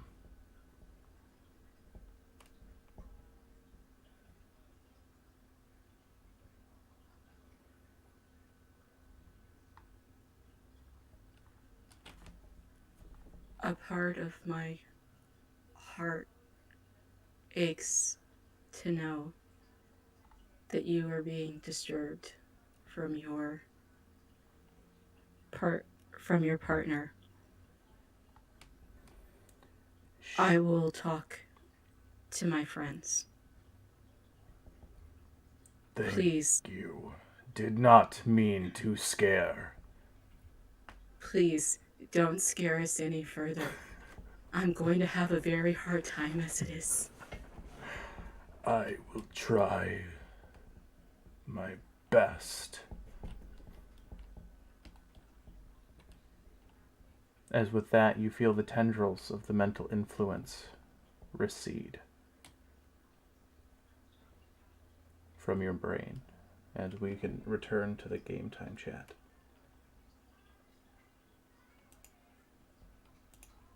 Roll a d20, add. All right. So, in the middle of your conversation with Vita Verne, you've seen her eyes sort of glaze over completely black, as if something was going on, something was possessing her. You've seen her body went rigid for about 30 seconds before, shoulders sagging, she takes a deep breath once more as you realize she was holding her breath that entire time. You see little bits of perspiration beading at her forehead. As soon as she starts to fall forward, Verne grabs her shoulders and just goes, "Hey, you okay?" Oh, that was big. What That was big. happened? I'm just gonna look around real quick for snowmen. You see no snowmen anymore. Okay. Okay.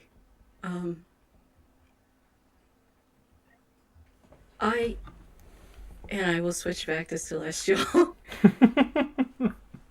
I think I found the patron. I think the patron just talked to me. And it is... Yeah, I just talked to the patron, and it wasn't my patron. It was not Leah, it was something else. And it was big, but it's not trying to hurt us. Just big. And it belongs to the Druid. Well, belong is the wrong word. Belong implies ownership. They're partners.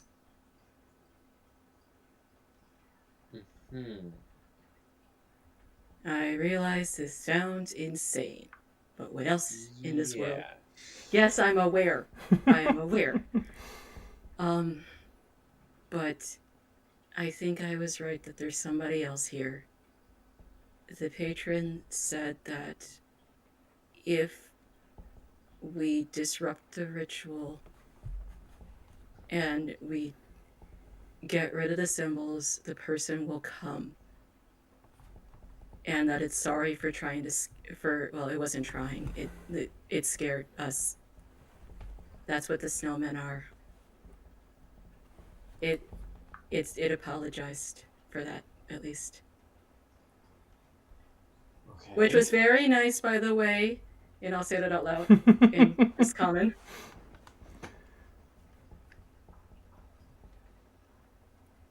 Okay. I'm not going to lie. I realize that this is kind of sketchy, but what does this patron get from lying to me? I've already got my own. I'm not doubling down on patrons here. I think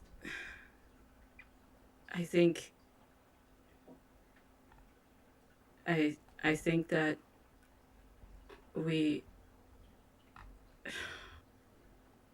she just hangs her head trying to think of words. Her mind is probably just a little boggled. I don't doubt anything you have just said, nor does it sound like the most out of this world thing to talk to very powerful entities. I know that to be true. I have seen people converse with the Raven Queen back at my temple. Why is everyone from temples? I'm sorry that I grew up in a temple to the Raven Queen. I don't even It's not a Never judgment. mind, it's not It's a important at the moment. surprise. It's not a judgment. It's just a surprise. That's all I'm saying.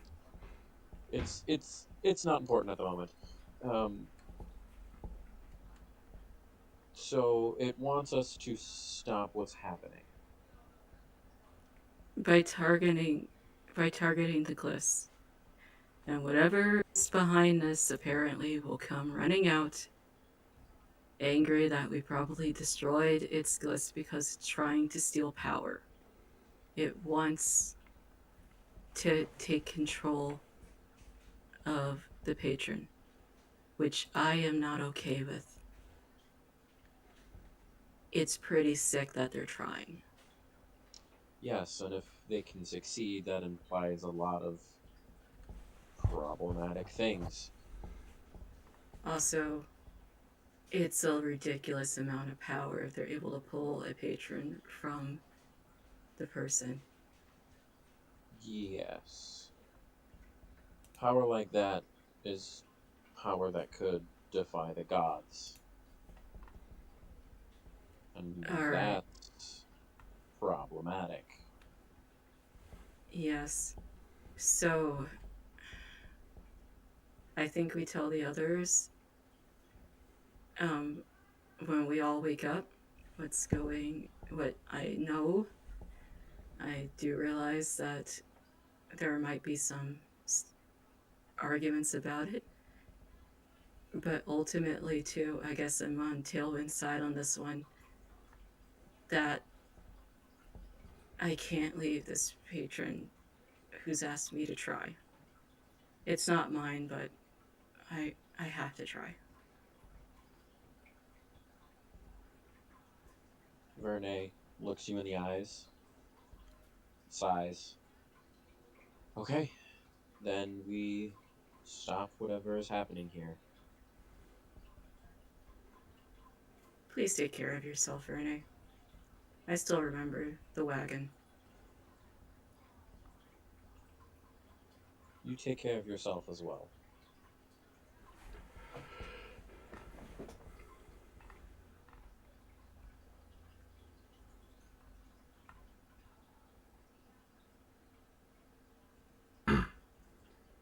All right. Anything else from you two? Other than mumbling that it's big, like huge. I'm not saying much more. All right. So your watch goes pretty much uneventful. Quick question, Ken. Yes. Her eyes eventually They became came. normal again. Yeah, they came right back to normal. Okay, I just wanted to make sure. Yeah, also before we go to sleep, I will say that if they see snowmen at all, just... You know what? I would do this. I would say, wake me up. Because I'll take the short rest hit at that point. Okay.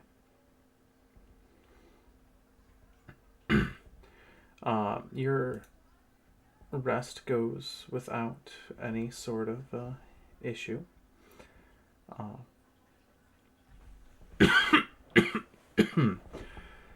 After a while, the next rest comes. Is that Tillman? Are you taking that one? I can take whichever one. I just can only take a 2-hour one. So Yes. if I get the one after them, that's fine. So you take your next rest, or your next watch, and Telwyn, give me a perception check.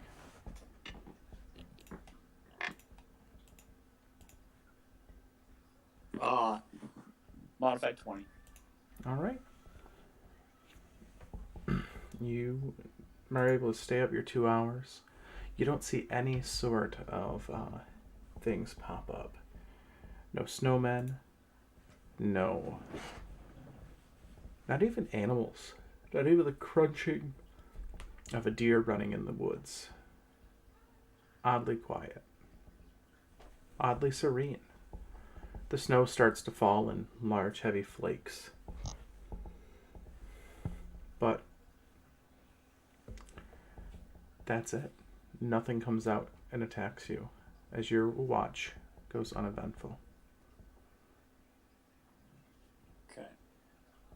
don't know exactly how to. Wake up Numa for their watch. Yeah. Or Phelan for their watch. The stone shape. Knock on a rock. After 4 hours elapses, Phelan wakes up and just steps out of the ground, stretching, just oh, that wasn't such bad sleep. Hey, Phelan, I've heard of being in touch with the Earth, but that's a little bit more literal than I'm aware of. Oh, I do it all the time. It's really great for foliating the skin. Oh, I can see the ageless wonder. I'm gonna take my rest. I guess if you need something, wake me up. I'll be sure to do so. Okay. Do you pass on Snowman Watch? Yeah, I'll explain what you explained to me to him before I crash back down. All right. After hearing that, once Telwyn goes to sleep, I'll take the first 30 minutes of watch to ritually cast Meld into Stone on all three of them Okay. and put them in the earth. What, your allies? Yeah, they'll be safe there. All it takes to get out is for them to use their movement. Okay. So the second they wake up from their sleep, all they have to do is step out of the earth. As you totally are not guaranteeing half of them are going to have panic attacks as soon as they wake up. You know, all is Happens. fun and fun. Yeah.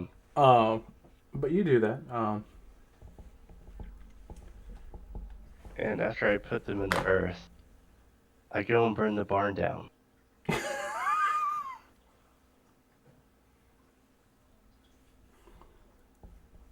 Okay. We'll get to that right now. So the rest of you guys are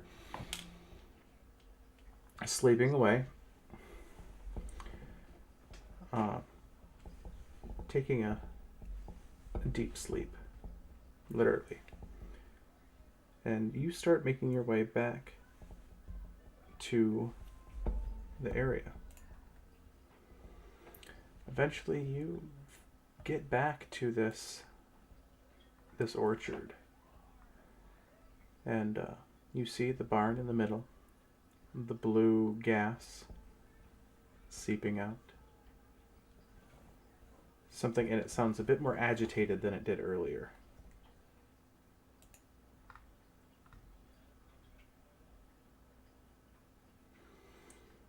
The thing is moving about.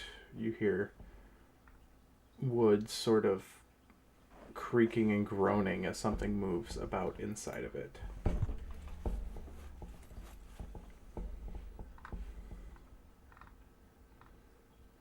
I pile up a bunch of brush against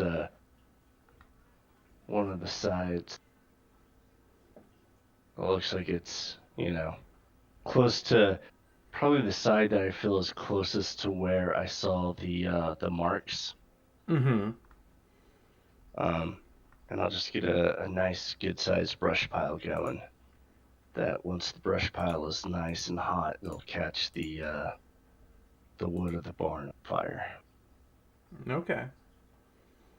So I'm not gonna stand there and light the barn on fire and then run. I'm getting a big brush fire right next to it going. I'm gonna back up. Okay.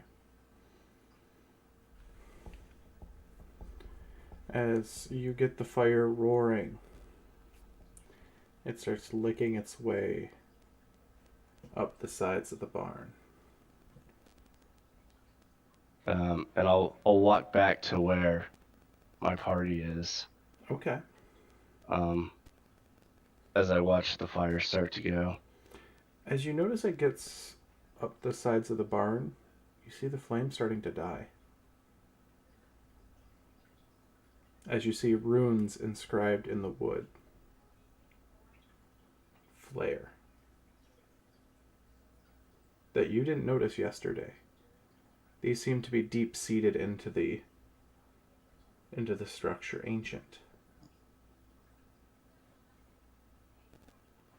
Something old and very incredibly hard to detect.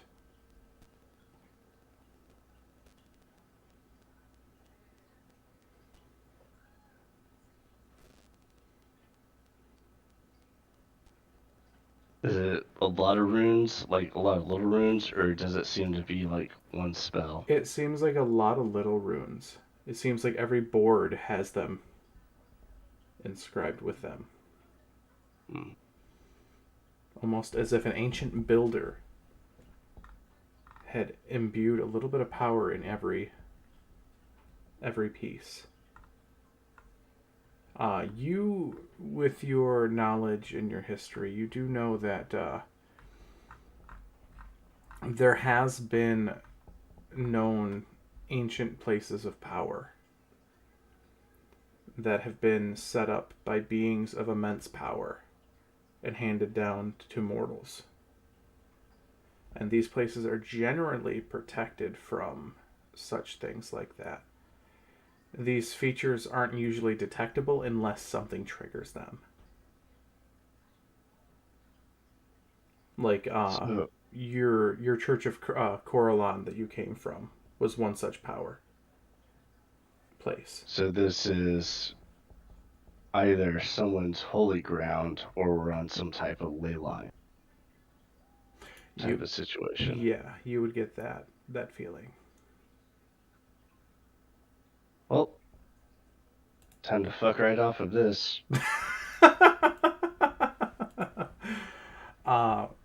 So do you rejoin the party? Yeah, I'll go back to where they are and I'll just kind of resume watch Okay. as I watch the flames flicker out. Absolutely. So after a while, everyone, you guys wake up underground in stone. Let's see. But Yep, Verne starts panicking. by sunrise, Phelan is probably making some morning tea,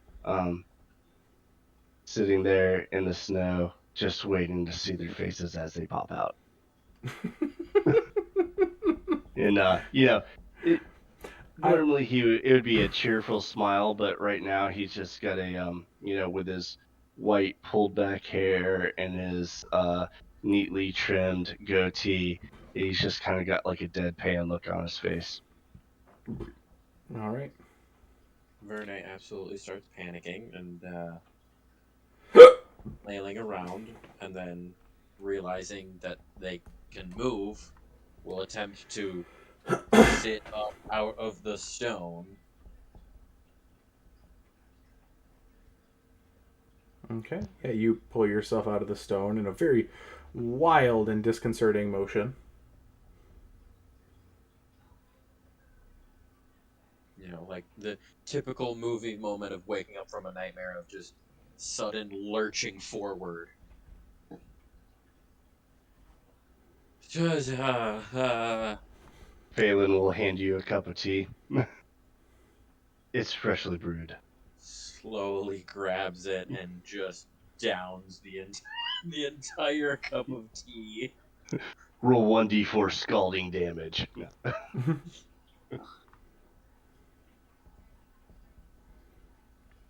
That was weird. So very weird. And just kind of sits there and waits for everyone else to wake up.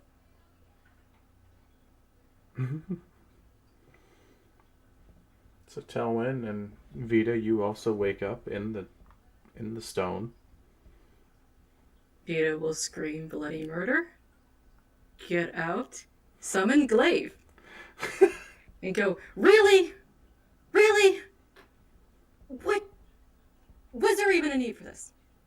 I mean, I believe the objective of keeping watch is to keep everyone safe. You were very safe. From what I understand, Telon told me while you were on watch, things didn't necessarily go so well. I took precautions. Vita bites her lip, turns away for a moment, and just lets loose a stream of curses that would make an angel blush in Celestial. As Verne Just is sitting full- there, wide-eyed, probably with a little blush on their face, like, holy shit. just full on rage cage moment of just cursing. And then she'll take a breath and go, we have stuff to discuss. I wake up to a string of celestial curses that I understand, and I get up and kind of look around, and I'm like, that's the most solid sleep I've ever had, but wow, man, have I had never heard a tongue like that before. And I'm I like, don't want to get. and I'm just gonna wave the proverbial finger, like, what happened? Like, In Celestial, Verne will also say, I didn't even know some of those words existed in Celestial. I learned them, all right. They might have been borrowed from Infernal, but still celestial in nature. so You did learn you a lot. like write those words on the board a lot or something? No. Oh, okay. I traded them from my brother. Anyways. So, Phelan understands none of what you're saying, but he's handing everyone a teacup. Vito will push away the teacup, just like, nope, not right now.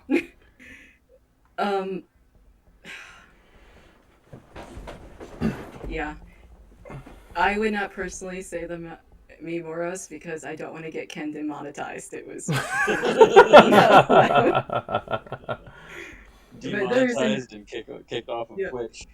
pretty much a bleep bleep bleep bleep bleep bleep bleep bleep bleep. Well, here. I'll just mute the stream for a minute if you want to go. No, thank you. I Does am it not that fan. totally diversity of the word?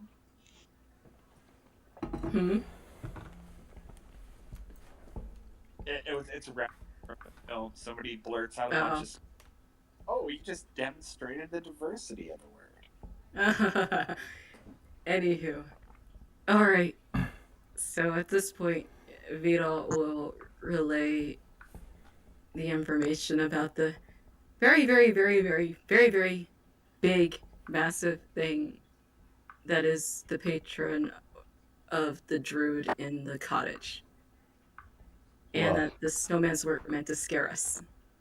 That might line up with the tests I did last night. The barn will not so easily burn, protected by some very old and ancient magic thing imbued within this land. Wait, whether you it went? is holy or natural occurring depths of magic, this probably Phelan? beyond our skill to fix. Yes? Why? You went alone? Why would I? How many people does it take to start a fire? It's not the fire that I was concerned about, but I also can see why you would think this. You were all safe. There was no problem. Rita bites her lip and says, but what about you? Perfectly fine with taking care of myself. But I appreciate your concern. So Still really biting that lip. So with what you learned and what Vita learned, we have to manage to get rid of whatever those ruins are. Correct? Whatever the runes that are affecting the scarecrows, I believe, from what Vita has said. Okay. So we still gotta out a way to get rid of the ones in the barn. Correct. Yep. There's 2 of them, and I had no luck trying to dispel. I could try again, but fire doesn't work. We might have to get a little closer, or Okay. correct methods. Does guidance help on something like that? Guidance would help with dispel magic. I didn't use it last time because I needed to see it, and to see it, I was using my Detect magic. Well, detect I'll give magic. you guidance. Try it if Okay. you don't mind a little blessing from Sune. This is Mora saying this. If I recall, Agni's Agni for the dispel rolled very high, so I think it's something pretty high. Yep. From what I remember.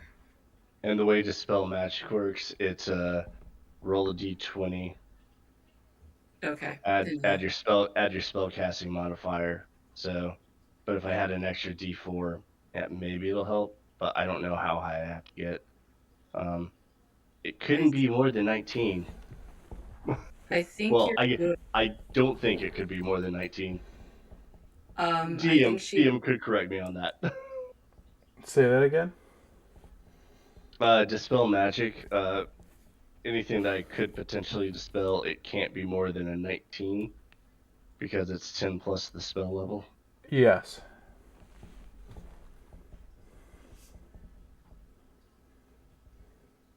So, but guidance would help on that, yes.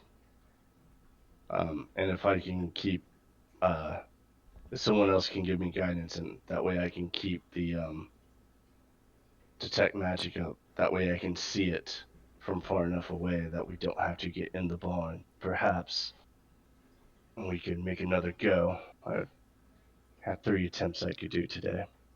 Prefer not to use them all if I don't have to, but Well, There's also. Go ahead. Sorry, Vita. Go ahead. There's also the orchard.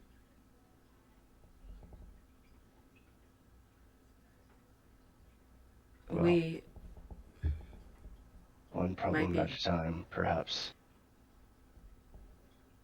That's true. I do feel like it's safer to go back to the barn now that the snowmen are not meant to scare the life out of us. Scare or harm. And then, under their breath, Verne says, or erase memories.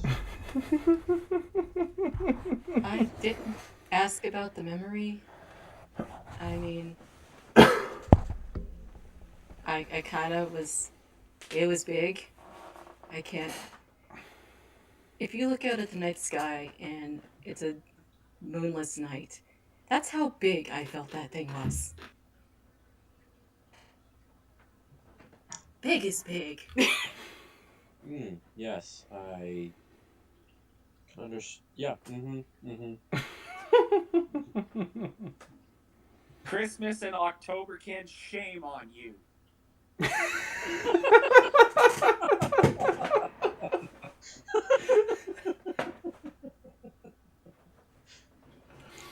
Don't you know it's spooky season, Ken?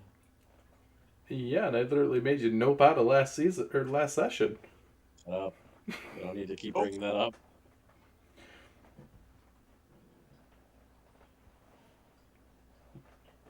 So what are you doing? All right. Barn again? Yeah. All right. You guys march back through the woods to head back to the barn. You do get to the barn, and as you get, the feeling of the place has changed a bit. It just feels off and a bit wrong. As you see the barn, you see the snow around it's melted from the fire that Phelan had placed last night. And as the fire had died down, the ice had melted off the barn, and what once looked like old pine wood planks building the barn have more of an ebony hue with small runes inscribed all over them.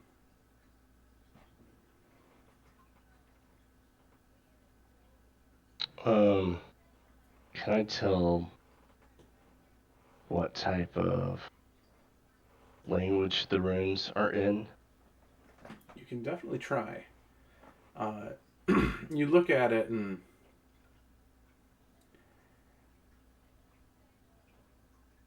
they're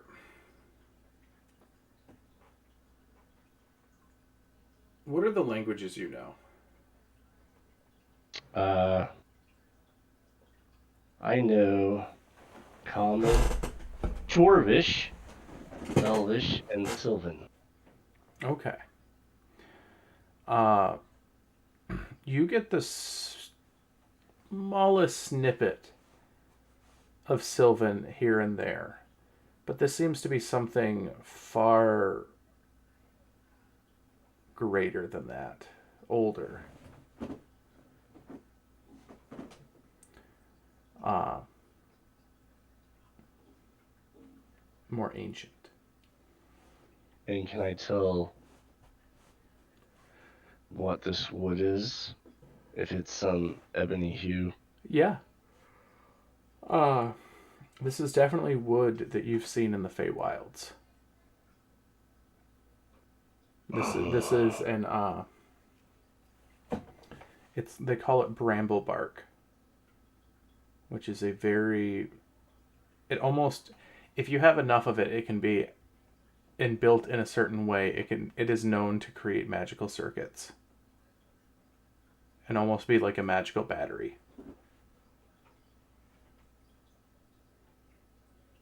Well, do you want the good news or do you want the not so good news?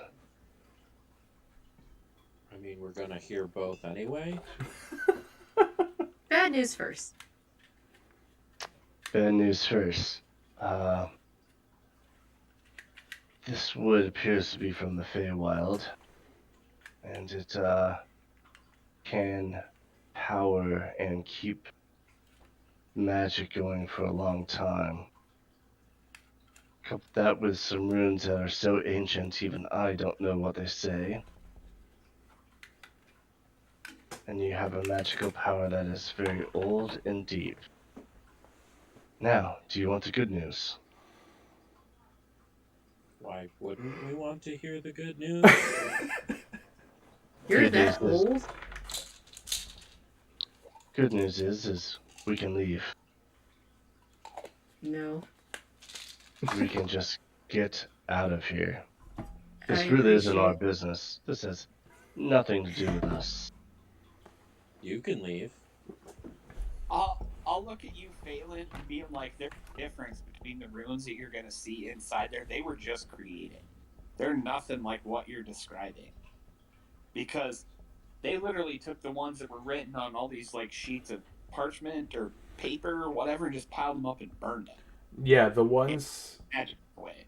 yeah, the ones that he's describing were definitely ones that the group would have been able to tell you were ones to steal power, to sap it away and corrupt. Those were the ones that you tried to dispel, and they were very new, very fresh. So they're different than whatever's trying to corrupt your fancy created Feywild thing, which sometime we get a chance to unwind. You can tell me about your homeland, because I read a couple of stories. I would love to know more.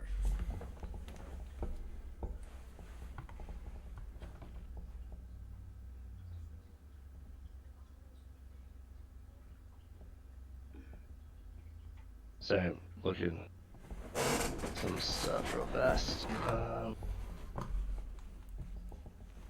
I've heard a few myself, but I'm not 100% whether or not I trust the source.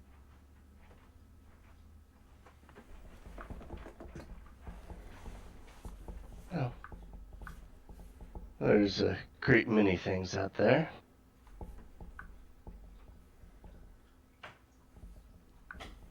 Yes, including you, who was a massive surprise and continues to be every single day. I don't see what's so surprising. I mean, waking up in stone is a little jarring when you're not expecting it. Oh, that was Yeah. tight dirt at best. And trust me, you looked like you had an excellent rest. I wanted to hit you. I chose to cuss instead. Smiley face. And she got very creative. Here, I just thought you were tired of my snoring. Well, it No. helps with that as well. And here we were having a nice conversation as to what stones are actually more comfortable. And in the meantime, we wake up in the dirt. There's points, Phelan, where I want so desperately to trust you. And then I stick my hand out and you burn me. And then you're just I like, well, that's what happens. And I'm supposed to be fine with it. I don't understand. I never set fire to you. Not in a literal sense, Phelan. Not in a literal sense.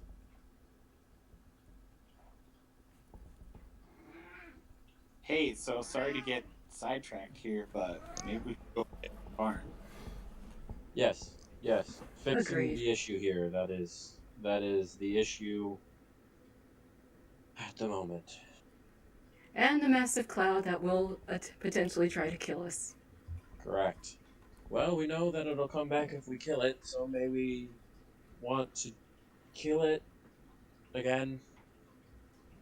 Yeah, we might have to do that first. Yeah. I get it.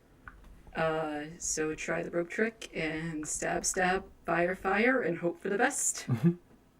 I mean, other people can stab it if they want. I'm going to shoot arrows at it from a long distance.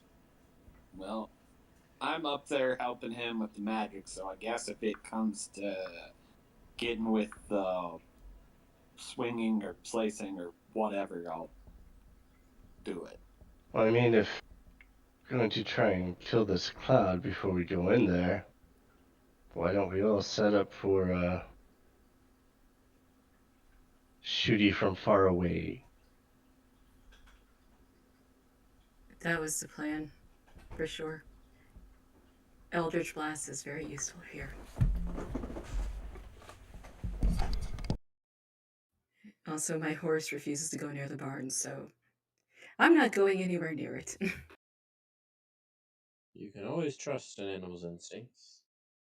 Well, I can tell you that if it functions anything like that crystal bull or ram or whatever that was in the pumpkin patch, that if we get rid of those things, that thing won't attack us, whatever that is. Yeah, but if we manage to get it killed again, then like last time, it will be gone for a while and we have access to the runes and the ability to try more than once.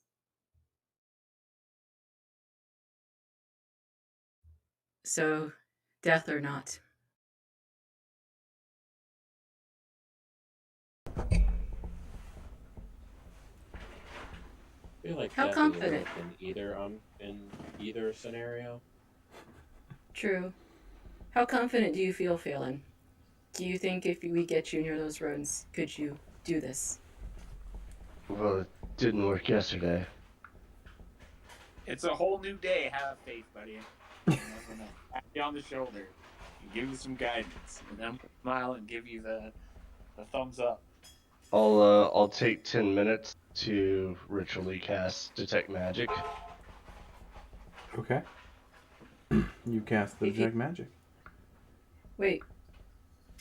If you just go inside, like, can you use your ability to, like, poof inside there? And then we just heal you somehow from the outside? As you try to get the runes?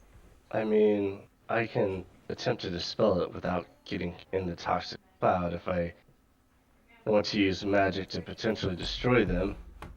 I mean, if Let you me stay look on at something.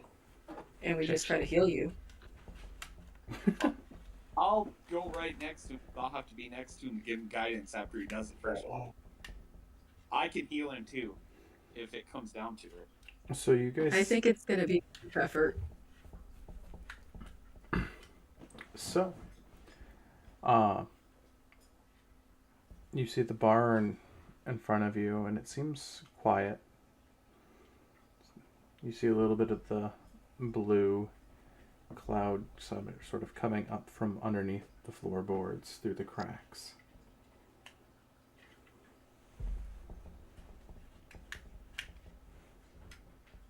What do you do?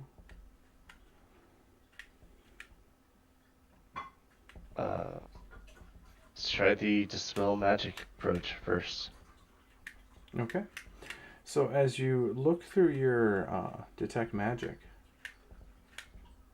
you realize that the runes that you had seen the other day, that you tried to dispel yesterday, you see the faint remnants of where they were. But you see, it looks almost like they've been purged. You get... Give me an insight check. Or Arcana, your choice.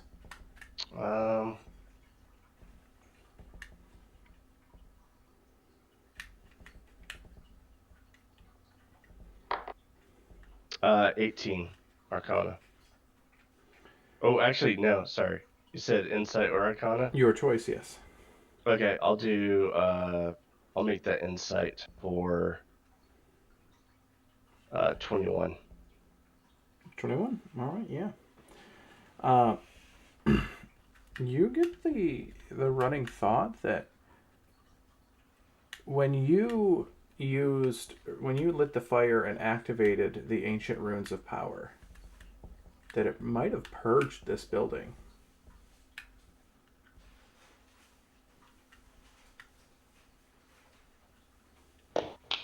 Job, son. You'd have Our to go listeners supposed to be inside good to to go? inspect, but from the outside it looks like you might have purged it. Right. Well,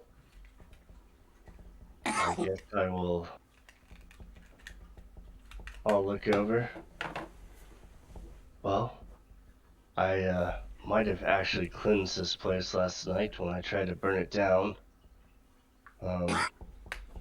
I might have activated the runes with the fire. I just need to go in and double check. Have fun. You got that rope ready? Yeah, I'll put a rope around you. Oh, tie it around my waist, and I will go in.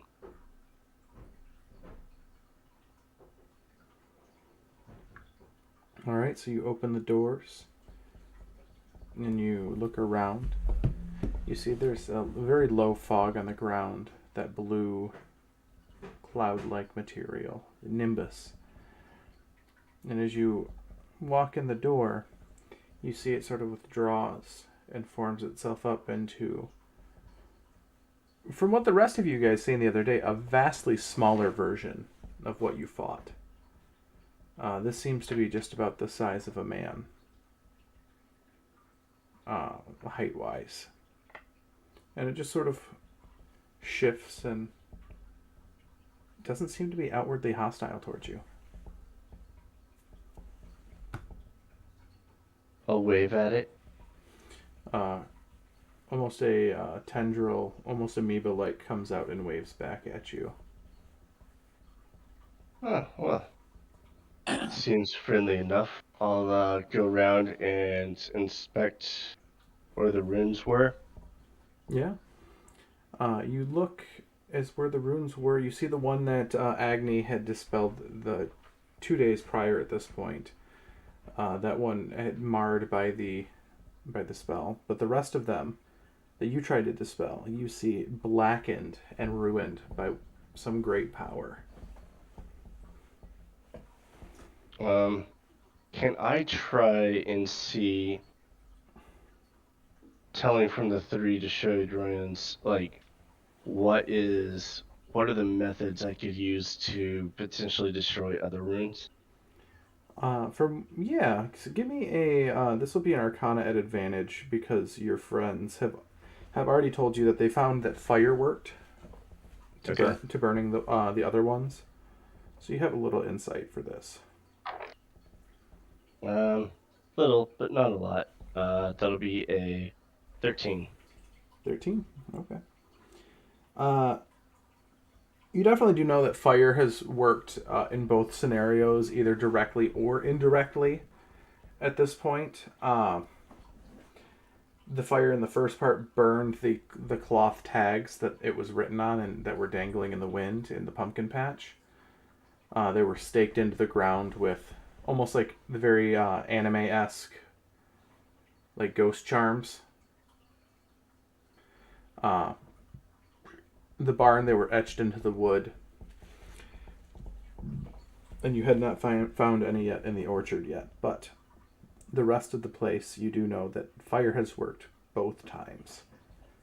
The barn, because it activated the runes that were hidden deep for protection. And that you almost get the feeling that it triggered the magical circuit that overloaded these. Do I see any other magic, since I have my detect magic up, going on in this barn? Yeah, the whole building radiates not a holy magic and not abyssal, but something almost absent, almost void-like. No, like hidden compartments or... Not in the barn, no. Okay. I'll walk out and let everyone know. So it appears fire might be the best way to destroy these things. Other than lighting a torch, I have no other way of starting a fire. Does anyone else have any ideas? Burning down an orchard seems hard. Let's just I mean it probably would help, but it's just not probably feasible. Finding whatever's tainted the orchard is the key. I don't know if all of a sudden we're gonna get eaten by the apple critters or whatever's going on, but yeah. There's got to be something in there that's tainting it, like everywhere else we've been running into. I definitely feel stronger than yesterday by having a rest, so if we're gonna do this, I'm more ready than ever. I'm all for it. Let's go finding it. Who's good at starting fires? Actually, all we need to do is start a normal fire. I have an idea of getting through the orchard, but I can only do it for 2 people. I can make 2... Actually, I can use higher spell slots. I can do it for all of us. I can make us all appear like apples to the magic. Yesterday, while we were up there, I got a sense of what the magic auras of those apples were. I can cast a magic aura on each of us to make us appear like the apples. Maybe it'll mask us to them. I'm all for that. That's a very strange and interesting idea, and I'm interested to see if it'll work. Afterwards, I guess I'll send Adorai through.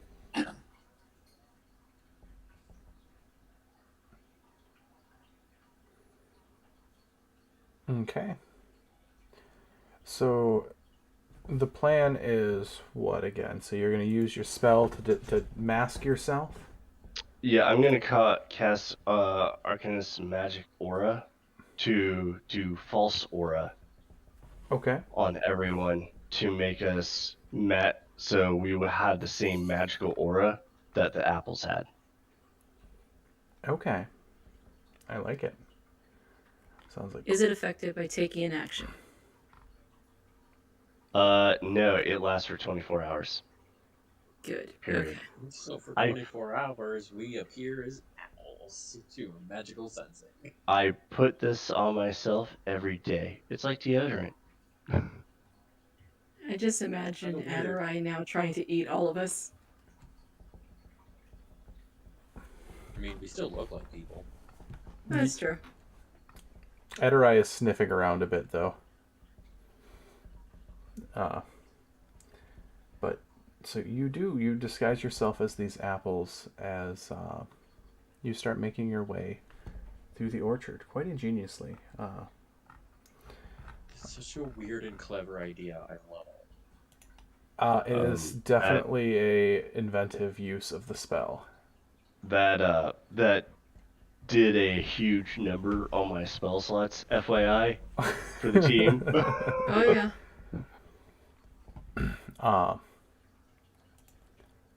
But you are able to push through the woods, push through the orchard. You guys can give me a perception check as you guys are searching, trying to find any of Would these. this count as forest? Not technically, because this is a cultured grove. That'll No, I be mean, I still got a a 20. 26 for family. Jesus. Okay. I am perceptive. So, Except when you're in a rock. looking around, you eventually you find one rune. This one is sort of carved into a tree.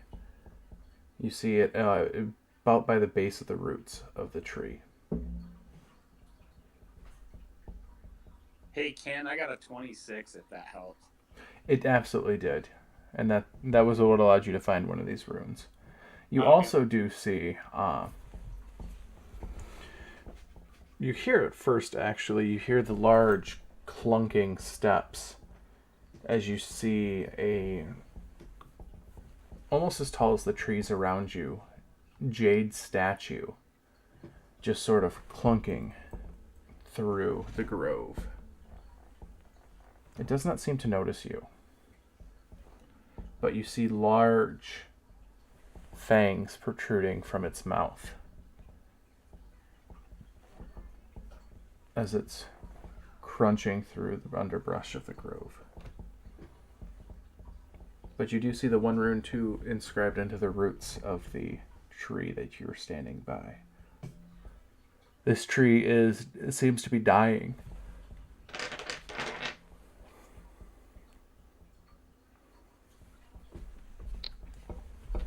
Well, someone want to light a fire?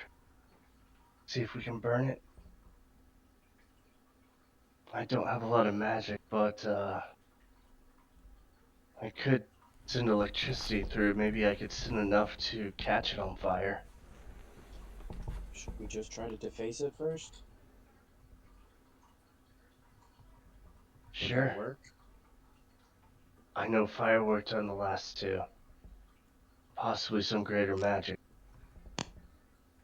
If we're trying to face it, maybe use a magic weapon. As I'm pulling out my +1 scimitar, All right. I would suggest everyone standing back in case something goes wrong. Are you guys trying to be stealthy in any sense of the word? With I this am large being jade quiet. statue with I am incredibly being large stealthy. fangs. Stealthy. Yeah. That's why Very I was good. Being quiet. that's why I was whispering, Ken. I'm just I was- double I checking was because stage sometimes whispering there. sometimes stage you whispering. never know. So give me guys a stealth check here as a group. Oh no. Oh, that was actually pretty good for me. At disadvantage, 17. Okay. Nice. Vita, 18. 18. Okay. Verne. Nat 20, 23. Okay. And Tillman. 16. For the most part, you guys are very, very stealthy for the most part. You need it open. Sorry, I just had jar duty presented to me. I couldn't do it. Girlfriend I came in. am. Everyone says hi. You guys are able to duck and cover into the roots, as some of these trees are massive. Almost Lord of the Rings with the ring wraiths coming past as they're hiding in. Ken. As this thing sort of tromps past you, you feel the ground shaking as it walks. This thing is massive. And as it passes, you see its large jade fangs almost dripping with what appears to be blood. As you look around, as you see, there are several dozen dead animal bodies, including that's of bears, deers in the area. Any badgers? And some badgers, yeah. Oh shit. Is it a vampire golem?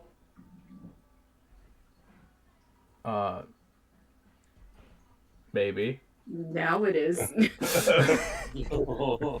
Thanks for giving him that idea. You're welcome. It was there before he said it. That's why I said maybe, because it... Shh, you don't know that. All right. As it crunches through, you guys roll me an attack roll there, Verne, for your scimitar to deface this.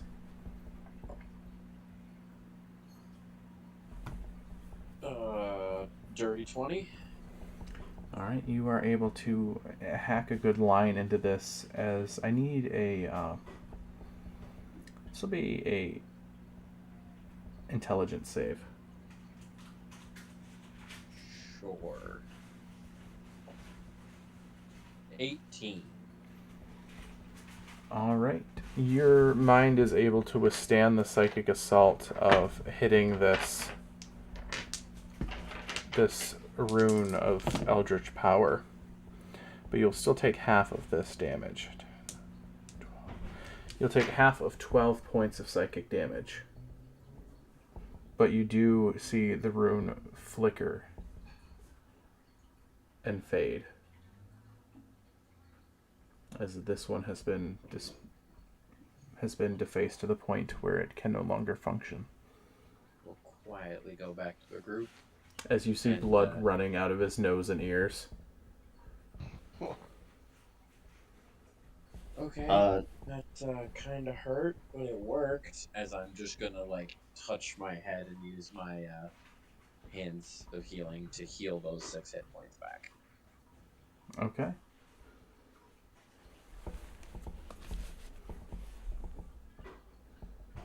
Does the orchard seem... my face. Does the orchard seem healed, or do we need to look for another rune? It does not seem to be healed yet, no. Continue looking then. Yeah, this orchard spans several dozen acres, if that. So searching it might be... It's a good thing my spell lasts for 24 hours. Yeah. Yep. Okay. And Let's keep searching. so, as you guys start to search again, I need another stealth check as you try to sneak away from this jade statuette. Oh no.